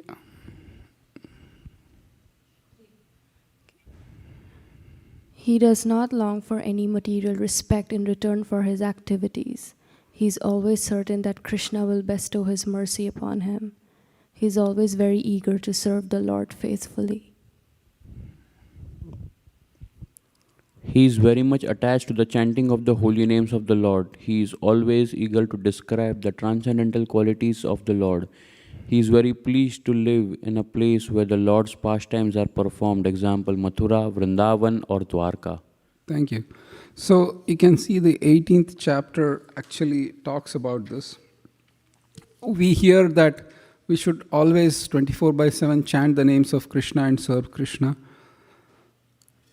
It can be in the sadhana stage, it might not be possible, and sometimes that can lead to a sense of discouragement and disappointment and feeling very inferior oneself in bhakti. My God, I am not a high-grade devotee at all because I am not able to do 24/7.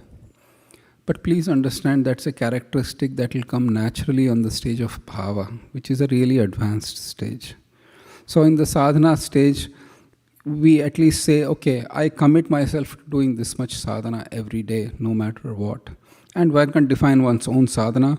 The lowest common denominator is the 16 rounds that we give, we take during the initiation, we take a vow. That is like the lowest common denominator. Above that, how much ever you can do, a person can do.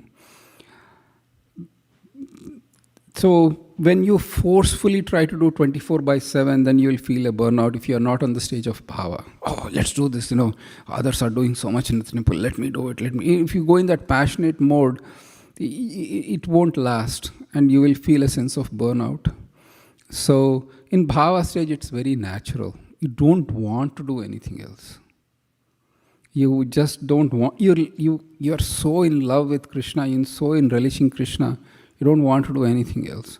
A simple example is like a newborn and the mother who has to take care. It's a 24-hour job. Like, initially she's in so much of love with the child that it actually, if you take the child away, then it's an anxiety, not a relief. It's natural. So it should come to like that. It's naturally should grow to that stage. So one should be careful to balance, one's own psychophysical nature and one's service in the sadhana stage and balance it out. Ideally, yes, you should do 24/7, but it is not expected in the sadhana stage or in the beginning stage you will be like that, and one shouldn't feel discouraged. That was the point, not that you should not do it. Do it by all means. But one should understand where this avyarta kalatvam is coming from. It's coming from the level of bhava. It's far even beyond sadhana, raganugas, and vaidis. It's way far beyond that. You can't live without Krishna. Initially, people have no idea who Krishna is. Then when you start doing sadhana, you'll get a little bit of attachment to Krishna. It's like, but as soon as you're done with the sadhana, I'm done. I need to do something else. Then slowly you kind of, when you improve that, then you become addicted to Krishna and His holy name. You cannot live without it. You're like, I need to. Every day I need to do it. And then when you do it for some time, then it's not enough. I need to do more about it. Then it's natural that bhava comes like that. And it's a happy occasion. Because you not doing Krishna conscious activities will give you pain. But in the sadhana stage, it's the other way around. Krishna conscious activities is slightly pain. Hare Krishna, Hare Krishna, done. It organically has to grow. You cannot force yourself to kind of get there. It's force in the sense like you need to push your mind to do the bare minimum. But after a stage, if you keep on pushing the mind, then it will hit back.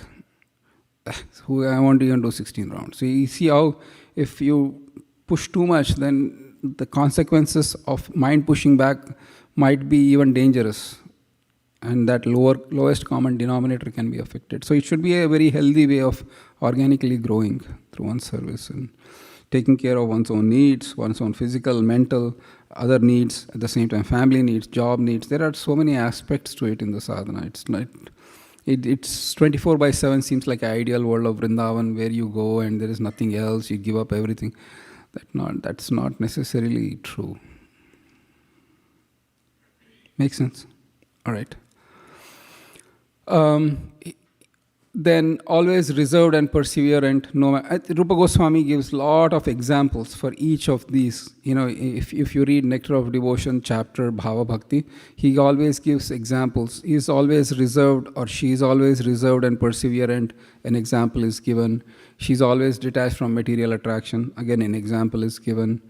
Does not long for any material respect. That is another characteristic. If you are doing service and then you are thinking that, nobody knows me, nobody is noticing me, I've been doing this for so many years. Maybe you're not on the bhava level yet. You should, if that is the motivation to keep your service going, you should get some appreciation and so on and so forth, and Krishna will give you. But these are the benchmarks internally how we can see. He's always certain that Krishna will bestow his mercy upon him. This is a beautiful verse is there in this that is there. He's always eager to serve the Lord faithfully, very much attached to the chanting of the holy names of the Lord, always eager to describe the transcendental activities of the Lord. And always eager to live in a place where the Lord's pastimes are performed. Mathura, Vrindavan or Dwaraka. If you cannot live there physically, then thank you. Because that shouldn't give you the thing, all right, let's pack up bags and ISV and just go to Vrindavan. Actually, I know a senior Prabhupada disciple who lives in Vrindavan, and he said, it's not that easy. People have this idyllic vision of Vrindavan, but unless one is purified, you are so attached to Krishna that you are willing to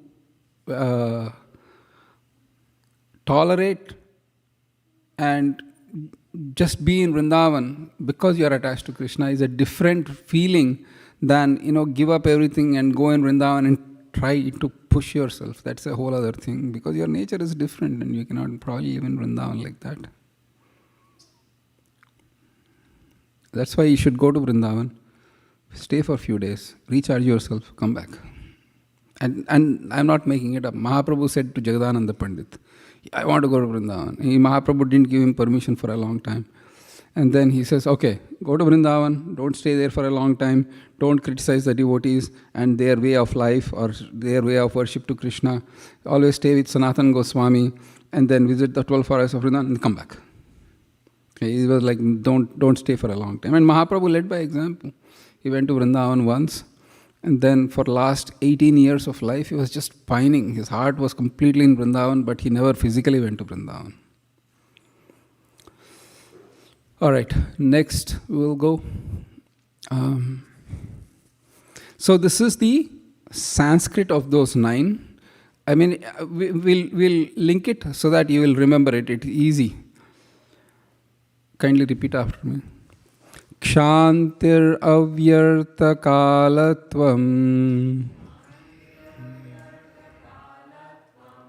viraktir manna shunyata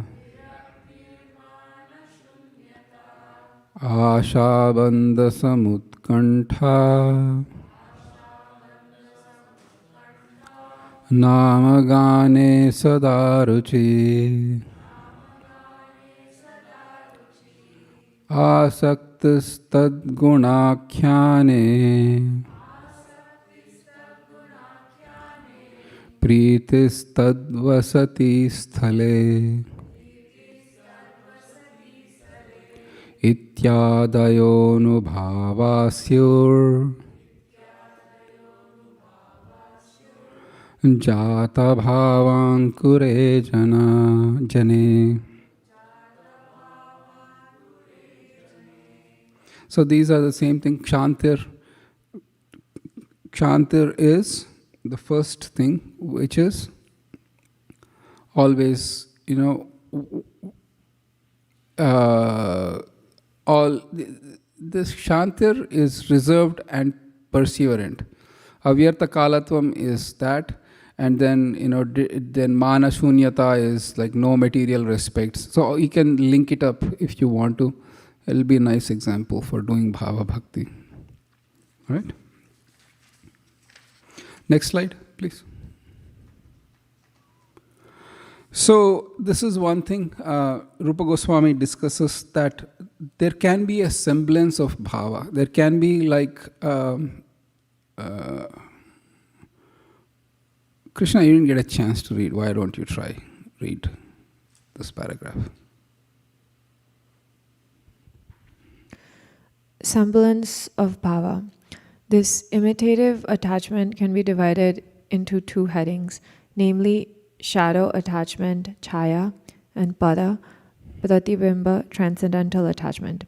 If someone, without undergoing the regulated principles of devotional service, or without being guided by a bona fide spiritual master, shows such imitative attachment, this is called shadow attachment. Sometimes it is found that a person actually attached to material enjoyment or salvation has the good fortune to associate with pure devotees while they are engaged in chanting the holy name of the Lord. By the good grace of the Lord, one may also cooperate and join in the chanting.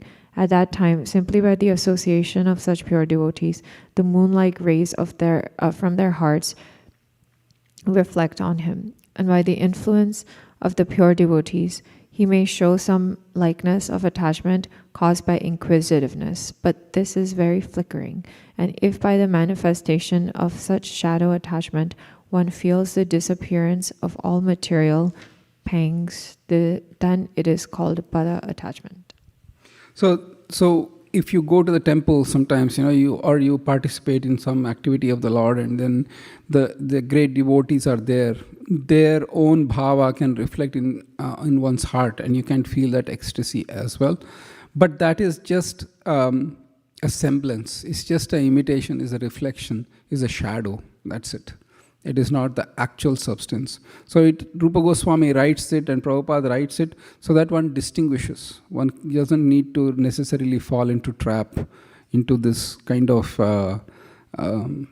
if emotions. And actually I'll write this.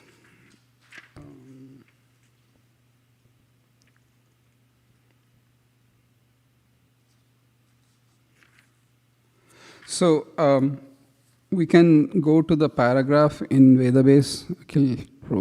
There are many so-called. If you can find that particular phrase.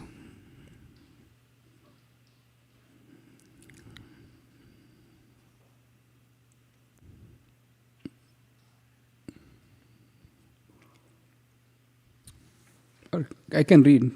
If you all right. Thank you. Online, anybody can read, please. I can read. No, not this one. There are many so-called actually. This is, there are many so-called scholars. Yes, thank you. Yes, please. There are many so-called devotees who artificially think of Krishna's pastimes known as Ashtakalya Lila. Sometimes one may artificially imitate these, pretending that Krishna is talking with him in the form of a boy, or else one may pretend that Radharani and Krishna both have come to him and are talking with him. Such characteristics are sometimes exhibited by the impersonalist class of men, and they may captivate some innocent persons who have no knowledge in the science of devotional service. However, as soon as an experienced devotee sees all of these caricatures, he can immediately evaluate such rascaldom. If such pretender is sometimes seen possessing imitative attachment to Krishna, that will not be accepted as real attachment. It may be said, however, that such attachment gives the pretender hope that he may eventually rise onto the actual platform of pure devotional service. Hare Krishna. Hare Krishna. Sometimes also you can see, it happens. We have, you can have experiences of people trying to imitate, but one should be careful. That the Rupa Goswami warns us that one shouldn't fall trap into such a imitative behavior of a devotee and think they are genuine. So one has to be careful on that front.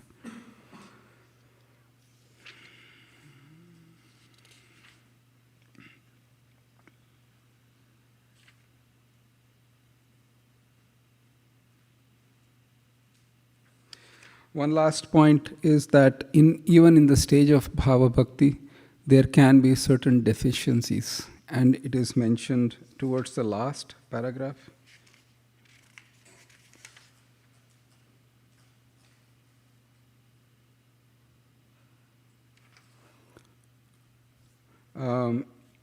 If one can gradually advance, the one before.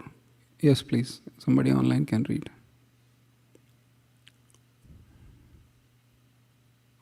I can read. Please. If one can gradually advance his status in devotional service, this is understood to be due to causeless mercy of Krishna himself. If a person is completely detached from material enjoyment and has developed pure ecstatic devotion, even if he is sometimes actually found not living up to the standard of devotional service, one should not be accidentally found not living up to the standard of devotional service, one should not be envious of him. It is confirmed also in Bhagavad Gita that a devotee who has unflinching faith in and devotion to the Lord, even if sometimes found to be accidentally deviated from pure devotional characteristics, should still be counted among the pure. Unflinching faith in the devotional service, in Lord Krishna, and in the spiritual master makes one highly elevated in the activities of devotional service. Next one, please. Vidyut Lata Mataji, if you can. Next paragraph. All right, maybe she's on iPhone. Anybody else online would like to read? I can read again, Prabhu. Please. In the Nrsimha Purana, it is stated, if a person has completely engaged his mind, body and activities in the service of the Supreme Godhead, but externally he is found to be engaged in some abominable activities, these abominable activities will surely be very quickly vanquished by the influence of his staunch devotional force. The example is given that on the full moon there are some spots that may appear to be pockmarks. Still, the illumination spread by the full moon cannot be checked. Similarly, a little fault in the midst of volumes of devotion service is not at all to be counted as a fault. Attachment for Krishna is transcendental bliss. Amid unlimited volumes of transcendental bliss, a spot of some material defect cannot act in any way. Hare Krishna. Hare Krishna. So it is mentioned that anartha nivritti or traces of that can be even found in the bhava stage. But it will quickly vanish. That is point number one. Point number two is that, again, coming back to Krishna's point, how do we know? Even in Rupanuga, in Raganuga sadhana itself, it is not known. In bhava, it will be opposite. A person might be on bhava, but externally he or she might be showing some small defects in their characters. You will think this person is an ordinary person. So it is really hard to kind of know who is at a very advanced level versus who is just not. Just by wearing their dress or putting tilak or just, speaking, having followers, popularity, it means nothing. The internal advancement is very different from the external show of advancement. One should be careful. So this ends the bhava, bhakti. I'll take only one question. Yeah. Or from you, rather. I'll take as many questions later, but yeah. So in the slide, we read about the flickering attraction that we have for Krishna in association of devotees. So that's something that I experience when I'm in Kirtan with Guru Maharaj and other devotees here. But so that is sometime it's mentioned that it's like an imitative state of those feelings. So how do we make that more constant, and how do we get to a stage of Okay, before I continue, I just want to clarify one point. Then, it's an internal state you can never know. Then it can be a very blind thing as well. This person everything is internal, you can never know, and you should worship. That is not true either. So one always constant is, Madhvacharya writes, and it is there in one of the purports to the 11th canto of Bhagavatam. Some devotees show their emotions and bhakti, their advanced bhakti, in a more expressive way. Some devotees are more internal in not showing their bhakti. The judge or the yardstick is two things: how steady they are in their devotion. Years after years after years, they are steady in their devotion. And how well-wishing their words are, as in the criticism and constant thinking of well-wishing of others. Their words are usually beneficial. So those two things, mukha prasadat and dadyitcha, those two things are the yardsticks of a person's advancement in bhakti. So that is irrespective of whether they show it external. Some devotees are more expressive. They would like to have kirtans. They are leading in kirtans. They are out in the front doing activities and being the forefront warriors. Some people might be in the background doing garlands or doing cleaning service, cooking. You don't have that some people on the front lines are advanced versus those. No. So it is how steady they are in their devotion and how their words resonate well-wishing nature for others, and how they are eager to describe the qualities of the Lord. All right, more questions online? I'll take. Anybody else? That is Bhava Bhakti. Yes, Prabhu Satya Sankalpa. Prabhu, I have a question about like the origin of Bhava Bhakti. It was said through our own practices, our own sadhana and Krishna's mercy. So I'm assuming like that's Kripa, Siddha and Sadhana, Siddha. Correct. So like in Damodar Leela also we understand like 2 fingers too short means our effort and Krishna's mercy. So why are they separate paths? They should, both of them is required, right? Oh, okay. I see the question. Both the paths require Krishna's mercy. But one path is where I don't do any devotion, automatically I win a lottery. The other one is I do it and then I get the mercy. So Krishna's mercy has to be there in all respects. Examples of Kripa, Siddhas. It's mentioned. It's mentioned. There are a bunch of places. In fact, okay, you know what? I'll read quickly.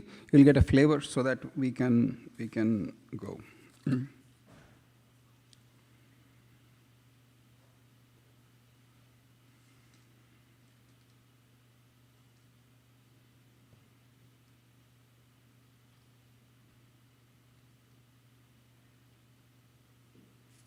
This is on page 133, but in Veda base it is sometimes. Starting paragraph is sometimes. This is chapter 17. Chapter 17. Sometimes, however.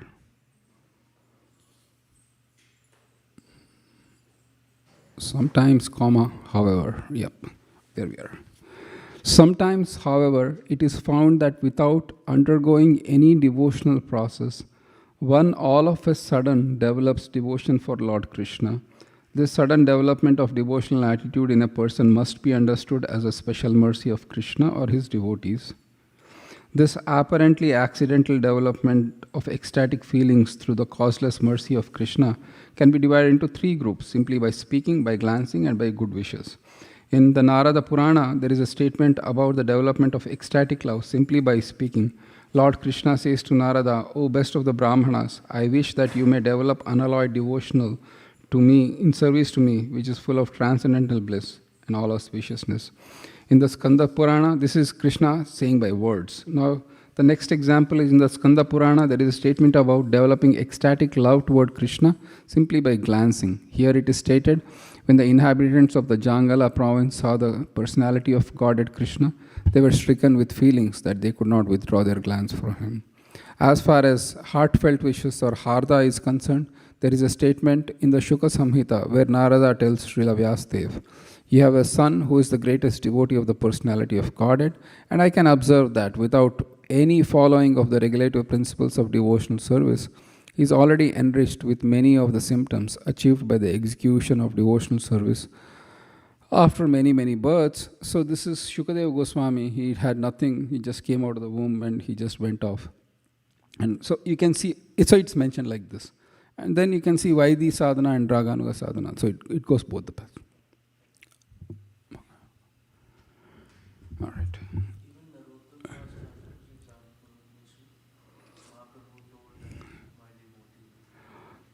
He might be, I'm not familiar. I didn't read too much of Narottam Vilas to kind of answer that. Maybe it is. But it's not scripturally supported, or maybe it is. I didn't read, so I'm not sure about that. I see. Okay, it could be. Yes. Prabhu, so I just wanted to clear that, needed some clarification on this, because Shukdev Goswami, it is said that without any devotional background, he's given that mercy.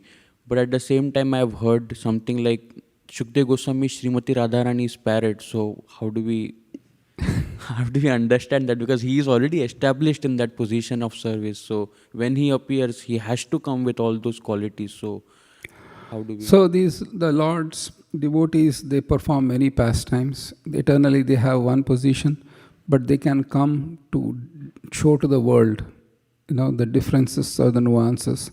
For example, why are Rupa Goswami and other Goswamis doing sadhana when they are eternally liberated manjaris of the spiritual world? So they come to show to the world on how, even as a monist, then you can still kind of, they give they come to the world to show to the world how even a monist like Shuka, who was able to get attracted to the eternal pastimes of the Lord, like that.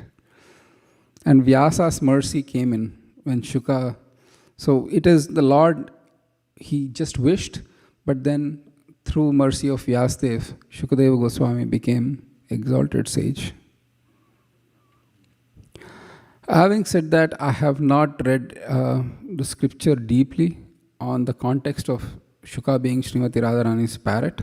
So if I get more info, then I'll tell you, where exactly it is and how it is, what are the... Because when you read scriptures, you'll have these subtle nuances on why they came or how they came. I didn't read that. I just heard it from like you heard. So I can't give you more authoritative answer on that. Thank you. Yes. Thank you, Prabhuji. Prabhuji, so when in 16th chapter you told Raganuga stage is only through mercy of Krishna, but Bhava stage is by our personal efforts as well. So, but Bhava stage being more advanced and Raganuga stage, so how? So when I said that, what I meant was the access to sadhana in Raganuga is by mercy. It is still in sadhana stage. Bhava is higher. It is the manifestation of the soul's nature and Krishna's mercy that enables one to open to Raganuga or Vaidhi.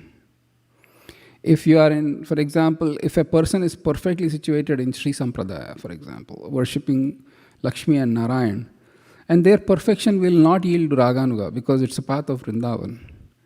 So the path of Vrindavan is the soul's desire and then Krishna's mercy. So it is it's little restrictive in terms of identifying Krishna's sweetness versus opulence. But at every path that is needed. And Prabhuji, if maybe this may not be a right question, but can you tell this Raganuga stage and Bhava stage, they both fall under Uttam Adhikari, or Raganuga is Madhyam Adhikari and Bhava is There's no denotation like that. You can be a Uttam Adhikari in Raganuga, Uttam Adhikari in Sadhana, Uttam Adhikari in Bhava. So it's not particularly needed. In fact, in Raganuga, you cannot be termed Uttam Adhikari if you use the criteria that Uttam Adhikari follows the rules and regulations of all the scriptures. It's one of the qualities of Uttam Adhikari. And Raganuga, it doesn't even apply. So how do you gel both together? And Rupa Goswami doesn't mention too much about Adhikari at the level of this Raganuga, because that is more of at a sadhana stage. So if I get more information, I'll let you know, but there is no clear cut. Okay, this is Uttama and this is not, and this is Madhyama. So, yes. Vicky Matji. Hare Krishna. Despite the semblance of bhava, still Rupa Goswami says that one can rise to the platform of pure devotional service. If you follow, that pure devotee and then be sustained in that. So the artificial or the transient emotions of bhava don't constitute bhava. That is and you might be affected by it, or you might not be affected by it. Sometimes a person comes to the temple, Janmashtami, they come, they're ecstatic, and then they have that feeling, and they're never to be seen again in their entire lives. So is it the semblance, should it be something that we try to overcome, or should we simply... We recognize, that's all. We recognize in others and we recognize in ourselves. That's because I went to the temple, I've had that ecstatic feeling. Doesn't mean I am on that platform yet. Or somebody is able to do that. That means just more of a recognition that it could be a possibility this will happen. Please don't be misled. That is where Rupa Goswami and Prabhupada are trying to warn us. Oftentimes you feel it and you think you have it. So it's better to, is it permanent or is it because you couple it with, you can get it with Krishna's mercy. Who knows, I came today, this is my lucky day and I get bhav. And I feel it like that. But it is only for 3 seconds. Then I know it's a semblance. Because Rupa Goswami gives both by mercy of Krishna and you feeling it, you can be easily confused, I do have it. That's where he's trying to rectify or just caution it.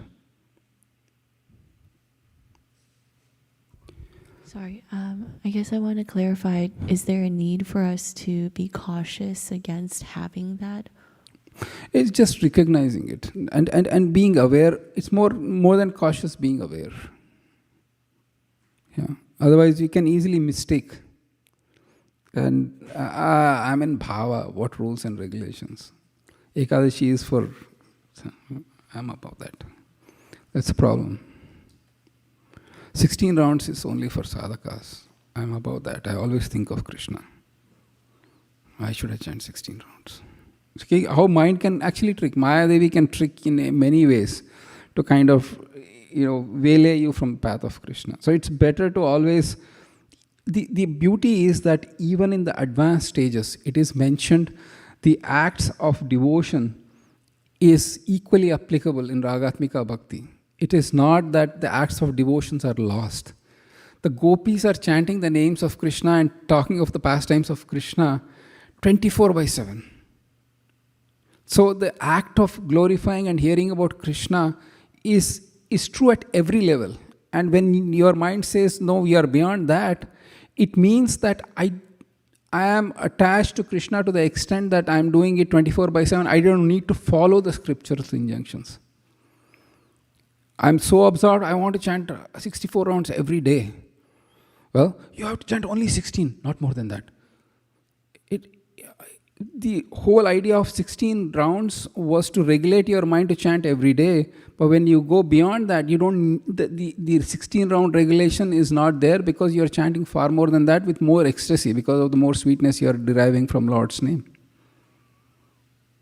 Make sense? Because the gopis and everybody, they are constantly singing of Krishna. It's again rules and regulation. Hey, you should pronounce this mantra for Krishna. No, in Gopis of Vrindavan, they made up the songs. It is meant, no, they are not quoting from shlokas. They made up the songs in their own dialect. But those songs were all about Krishna. So it is not they were quote unquote exactly quoting shlokas from the scriptures to please Krishna. They made up their own things, which means it's not in the rules. But glorifying Krishna remains the same.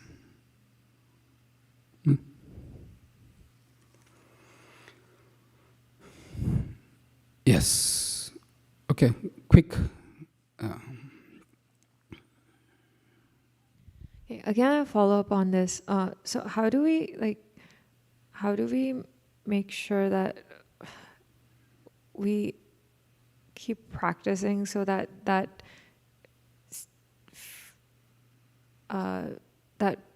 bhava imitation feeling that we get in association of pure devotees extends in our life more? Extends? Like as in it's not like flickering. The thing is, in this level, there's no question of your control. It is you, Krishna and Bhakti. They are playing a tandem. It's a beautiful dance that's happening. So we don't need to worry. As long the denominator is one should consider oneself fallen. One should consider I need reformation. I need purification. And even in the very advanced stages, Rupa Goswami writes that I have nothing. I'm so fallen. And when they think like that, I think the safe place is that I need correction, reformation, I need purification, and that is a safe state to be in, rather than thinking, maybe I've gone, it's okay. If I have become really transcendental, then Krishna, Guru and others will let you know. Until that time, I just need rectification, purification, transformation. It's a safe state to be in. Okay. All right. The last stage is prema. We'll go back to the slides. We'll do it.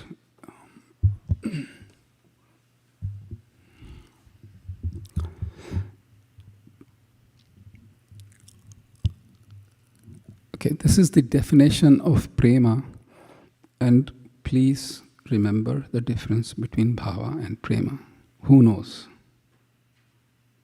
It might or might not show up in the exam. Kindly repeat after me. Samyanmashrita swanta.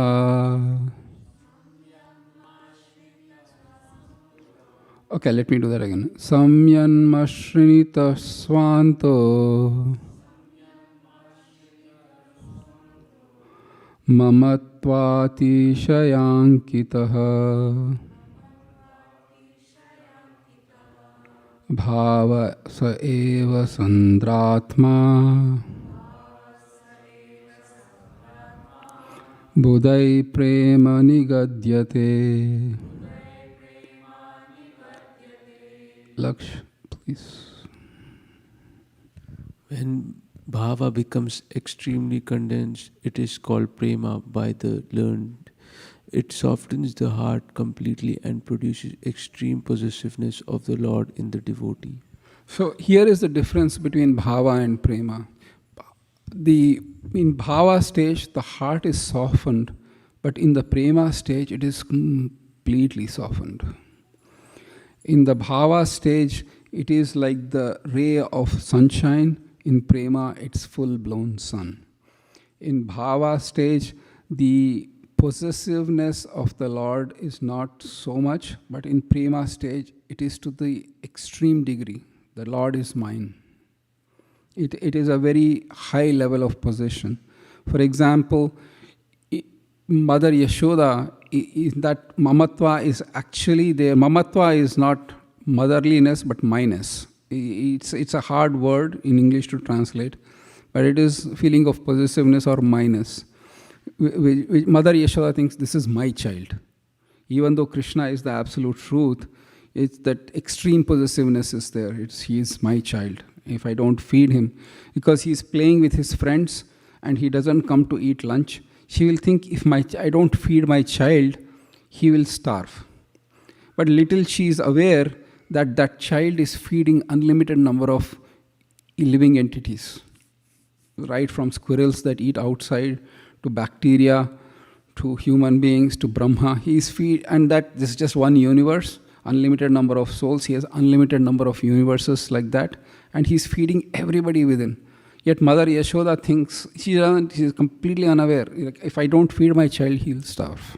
That is mamatva or minus, and that happens in prema. Next slide.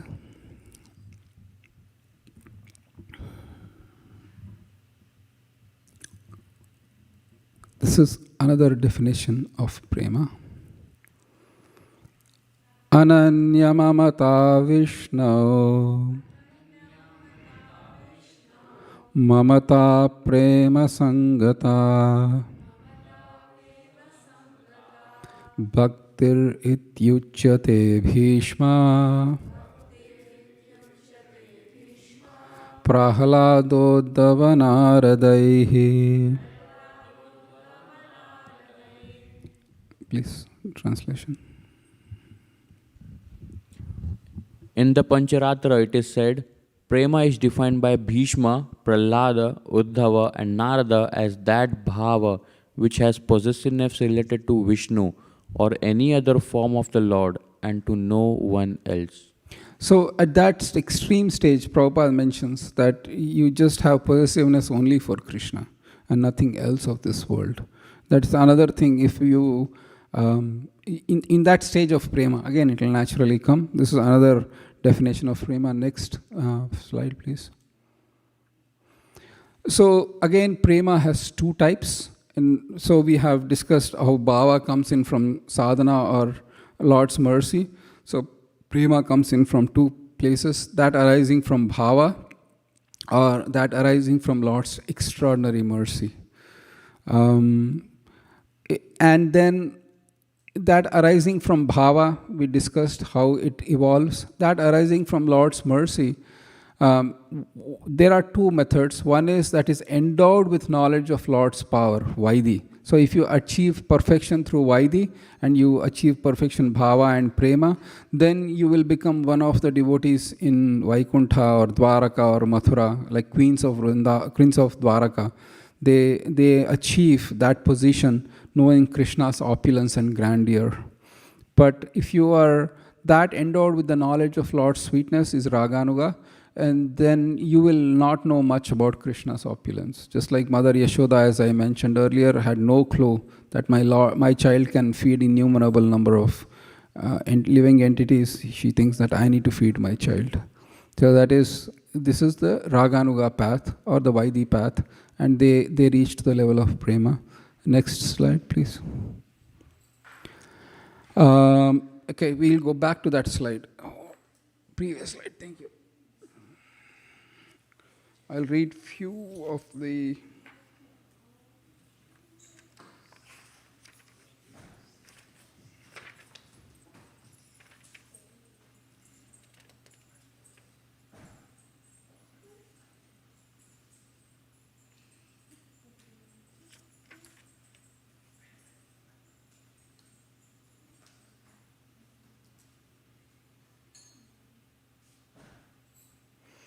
So, page 146, this is the, or rather, association with pure devotees in Veda base. Because we have to discuss that particular verse. Adau Shraddha, Tato Sadhu Sangha, Tato Tabachana Kriya. It comes in Veda base, association with pure devotees, chapter 19. Because after giving prema, Srila Rupa Goswami gives this.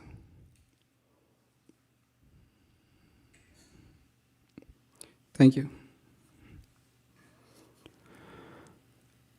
Although many different processes for developing love of Godhead have been explained so far, Srila Rupa Goswami now gives a general description of how one can best achieve such a high position. The beginning of ecstatic love of Godhead is basically faith. There are many societies and associations of pure devotees, and if someone with just a little faith begins to associate with such societies, his advancement to pure devotional service is rapid. The influence of a pure devotee is such that if someone comes to associate with him with a little faith, one gets the chance of hearing about the Lord from the authoritative scriptures like Bhagavad Gita and Srimad Bhagavatam. Thus, by the mercy of the Lord, who is situated in everyone's heart, one gradually develops his faith in the descriptions of such authoritative scriptures. This is the first stage of association with pure devotees.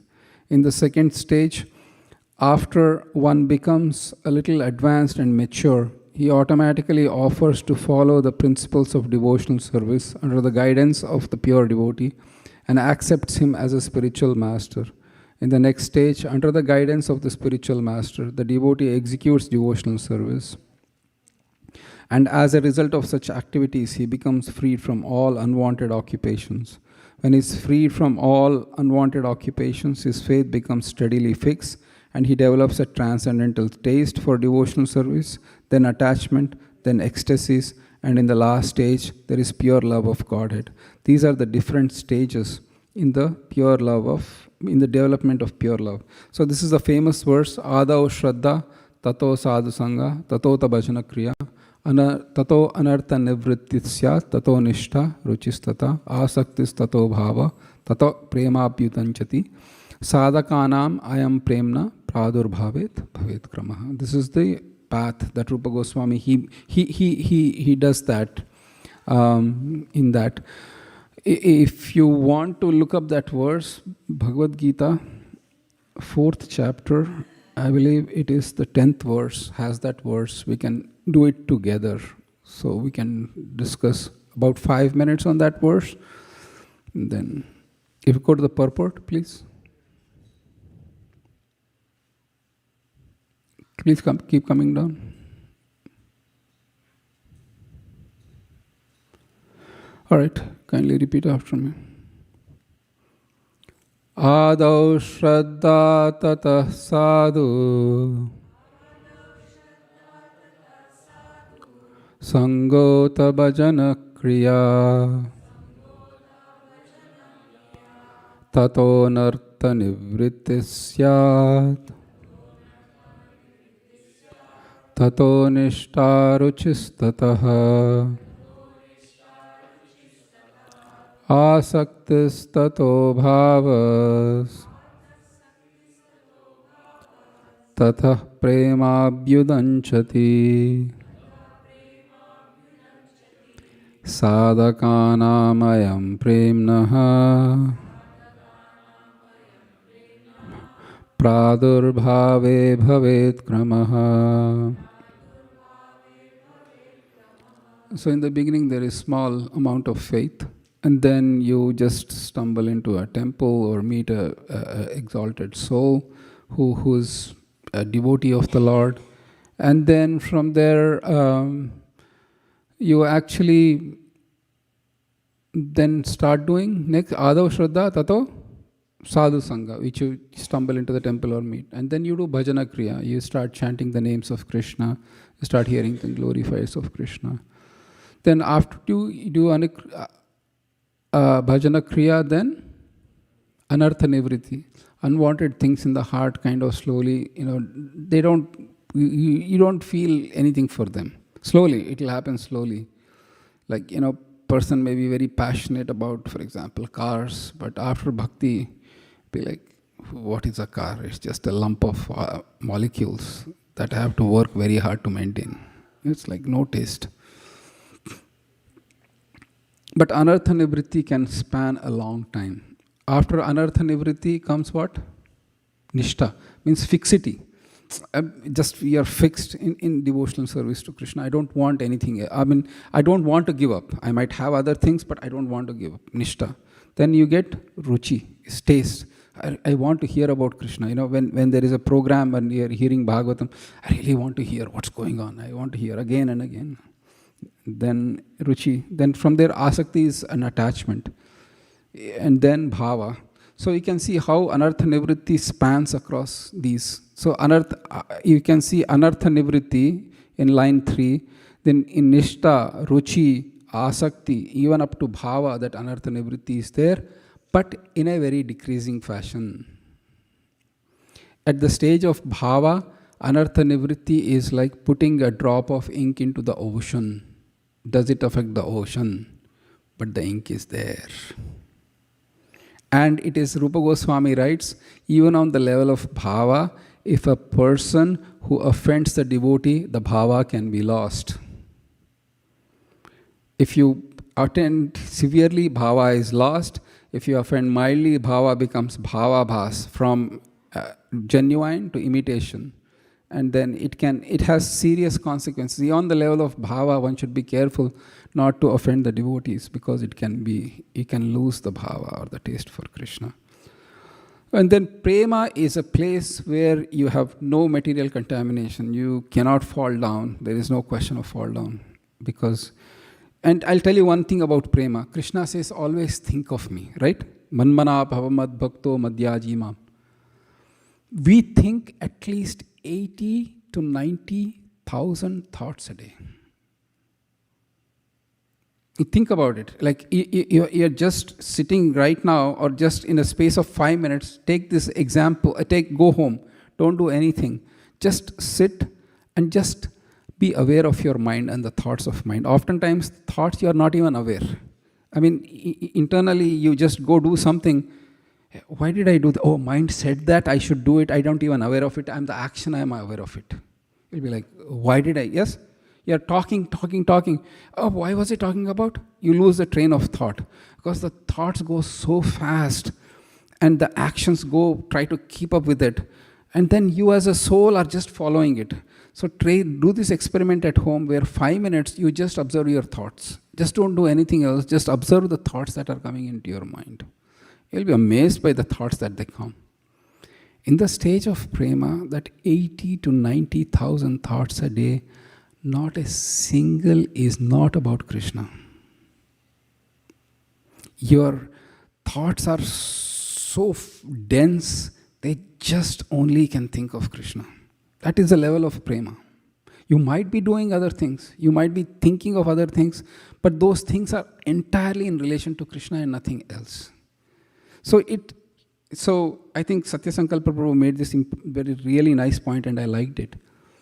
It seems too far-fetched. It seems impossible to achieve. And I do share that sentiment, because in ISKCON you really hear about it, but as Krishna and others, you don't really see it. Mahaprabhu's time, when you read it, then you can see that practically every devotee was crying and all the things were coming about. But the thing is, by mercy of Sri Chaitanya Mahaprabhu, he says that Mahaprabhu, he wove a garland, a wreath. The wreath is that he wove Nama and Prema into the holy name. By chanting the names of Krishna, one automatically gets love of Godhead. Maybe not in this life, but it will happen because Mahaprabhu's guarantee is there. That's why, because it's such a very high esoteric state of serving God, Prema, that's why Mahaprabhu is giving Prema freely without considering your background. Therefore, he is called the most munificent of avatars. Prema is impossible, but only through Mahaprabhu it is possible. So let's have faith in him. One last point I want to do is that Rati or Bhava is one and the same. Bhava or Rati is a relationship with Krishna, but then they are mixed with few other things that are discussed outside the scope of syllabus, as in the southern part of Nectar of Devotion. They become prema. Bhava is, or Rati is, an emotion for Krishna, but it is nourished by other feelings of emotions and they blossom into prema. I just will leave it at that. It's a complicated topic. So I am so grateful and thankful that you came upon, or you joined me on this journey of doing Bhakti Sastri. We complete the semester 4. We can take more questions or comments at this point of time, or if it is too much, then we can have a separate session on Zoom to answer more questions or comments as you read. Exam date still remains sometime November end. I don't remember the exact date. 30th, I think so too. Yeah, 30th November is the exam date, which means we do have about a month and 10 days, 11 days. Month and 10 days, 40 days. So I'll be giving you a good time to go through it. And I just want to give, as I mentioned, exam is not going to be super complicated. Please remember the basics. I'm not going to ask about very deep questions. We should know what is pure devotional service. I said, I gave you an exam, one will come, please prepare for it. You should memorize the verse Anya Abhilashita Shunyam. There are verses for memorization. Please memorize that as well. And Anya Abhilashita Shunyam is going to come in the exam. You'll have an essay question for 6 marks. So, and then we'll send the homeworks as well. More questions or comments in the exams? Yes. Satya Sankalpa Prabhu. Prabhu, I still didn't quite understand why Rupa Goswami needed to add Bhava Bhakti stage. Like it could be, because in Bhava Bhakti also, as you mentioned, the ink is still there. So it could be like Sadhana Bhakti and then directly Prema. So what is differentiating Bhava? Because it is not complete cessation of Anarthas. So Bhava is the starting of Prema. Then, see, the thing is, from Sadhana to Prema, the soul cannot, over a period of time, reverse it. Even in the Bhava stage, it will arise. It's a gradual development. Pradur bhaved bhaved krama. It's not like the love of Godhead is going to be immediate. So bhava is the rising of one's love for Krishna like a ray, and the heart has to be soft. The heart has to have its own pace of softening before it appears to prema stage. And bhava still gives an experience of love of Godhead, but there is still a slight trace of material contamination that needs to be kind of completely gone at the prema stage. It's prema but not prema. Yes, exactly. Exactly. It's like a child getting into the college, first year. You're not done your bachelor's yet, but you're almost there kind of thing. Yes, Lakshmi. Thank you so much, Prabhuji. Thank you. Prabhuji, in Bhava we learned 9 characteristics. So, any characteristics of prema which differentiate with bhava? They all intensify.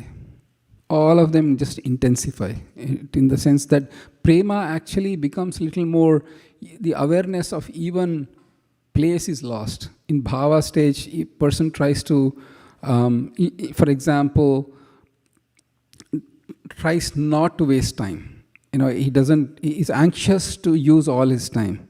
But in prema stage, there is no anxiety because it's completely absorbed in Krishna. So there is intensity of all these things that are happening. And Prabhuji, last question. As in the first class, you told that it was a big book, Nectar of the Bhakti Rasamrit Sindhu, and Srila Prabhupada made it in a small version of 24 chapters. So, and out of those 24, we are making it more shorter till 19. So, those 5 chapters are like an experience, which why we are avoiding? Oh, no. So Nectar of Devotion has 51 chapters. For Bhakti Sastri, we only cover the first 19 chapters. There's no 24. I'm sorry if I miscommunicated or spoke like that. But it's only we cover first 19 chapters, which are the eastern part. The southern part is the love of Godhead, and the western part, and the northern part, those we don't cover. So we just cover the first 19 chapters. The ISKCON has to decide which part it is. So far, it's undefined. It's undefined. I wish they had the entire Nectar of Devotion, but yeah, it's a lot. Thank you so very much, Prabhuji. Hare Krishna. Hare Krishna. Thank you, Shamchandra. It is the toughest part, because we will never come across and discuss Nectar of Devotion everywhere, but with your mercy, we are able to read and go through it, Prabhuji. Thank you so very much. Thank you. Thank you for your... No, thank you, Shamchandra. Yeah. Thank you, Prabhu. Thank you for such sincerity. I see you at every class, and you're just so enthusiastic. And Hare Krishna. Hare Krishna. All right. Yes, Sankarshan Balram, Prabhu. Yeah, Hare Krishna, Prabhuji. Prabhuji, so from the perspective of exam, the 3 stages of Bhakti and Navada Bhakti, the methods of Bhakti, their intersection. So I wanted to ask about, is that the 9 methods primarily practiced during the sadhana stage, and how to perceive that if it comes as an exam question? Sorry, how do we perceive in terms of exam? I didn't get the question, Prabhu. I mean, the stages of Bhakti also mention that the Dasya and Rasa, right, the Sakhya Rasa. So, I mean, their relationship with the method of Bhakti, Dasya and Sakhya, and their relationship with the stages of Bhakti. There is no relationship with the different stages. So prema is like the lowest common denominator. Whether in Shanta, Dasya, Sakhya or Vatsalya, it's the lowest common denominator is prema. And for example, in Madhurya, there are other stages. Prema is just the beginning, I wanted to add. In Madhurya, after prema, there is Sneha, Mana, Pranaya, Raga, Anuraga, Bhava, Mahabhava. So in Shanta, you will have only prema. In Dasya, you will have little more than that, Mana, and then it can keep on going like that. So it is, there is no correlation like that, Prabhu.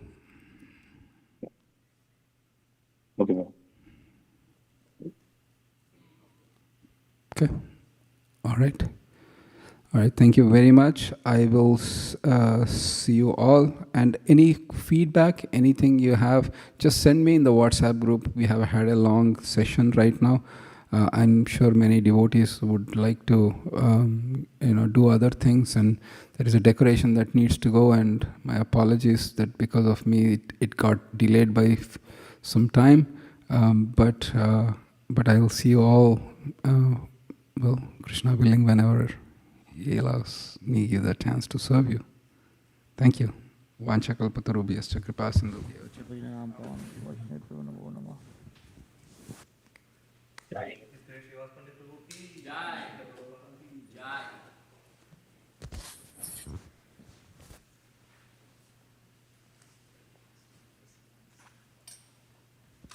Hare Krishna, Prabhuji.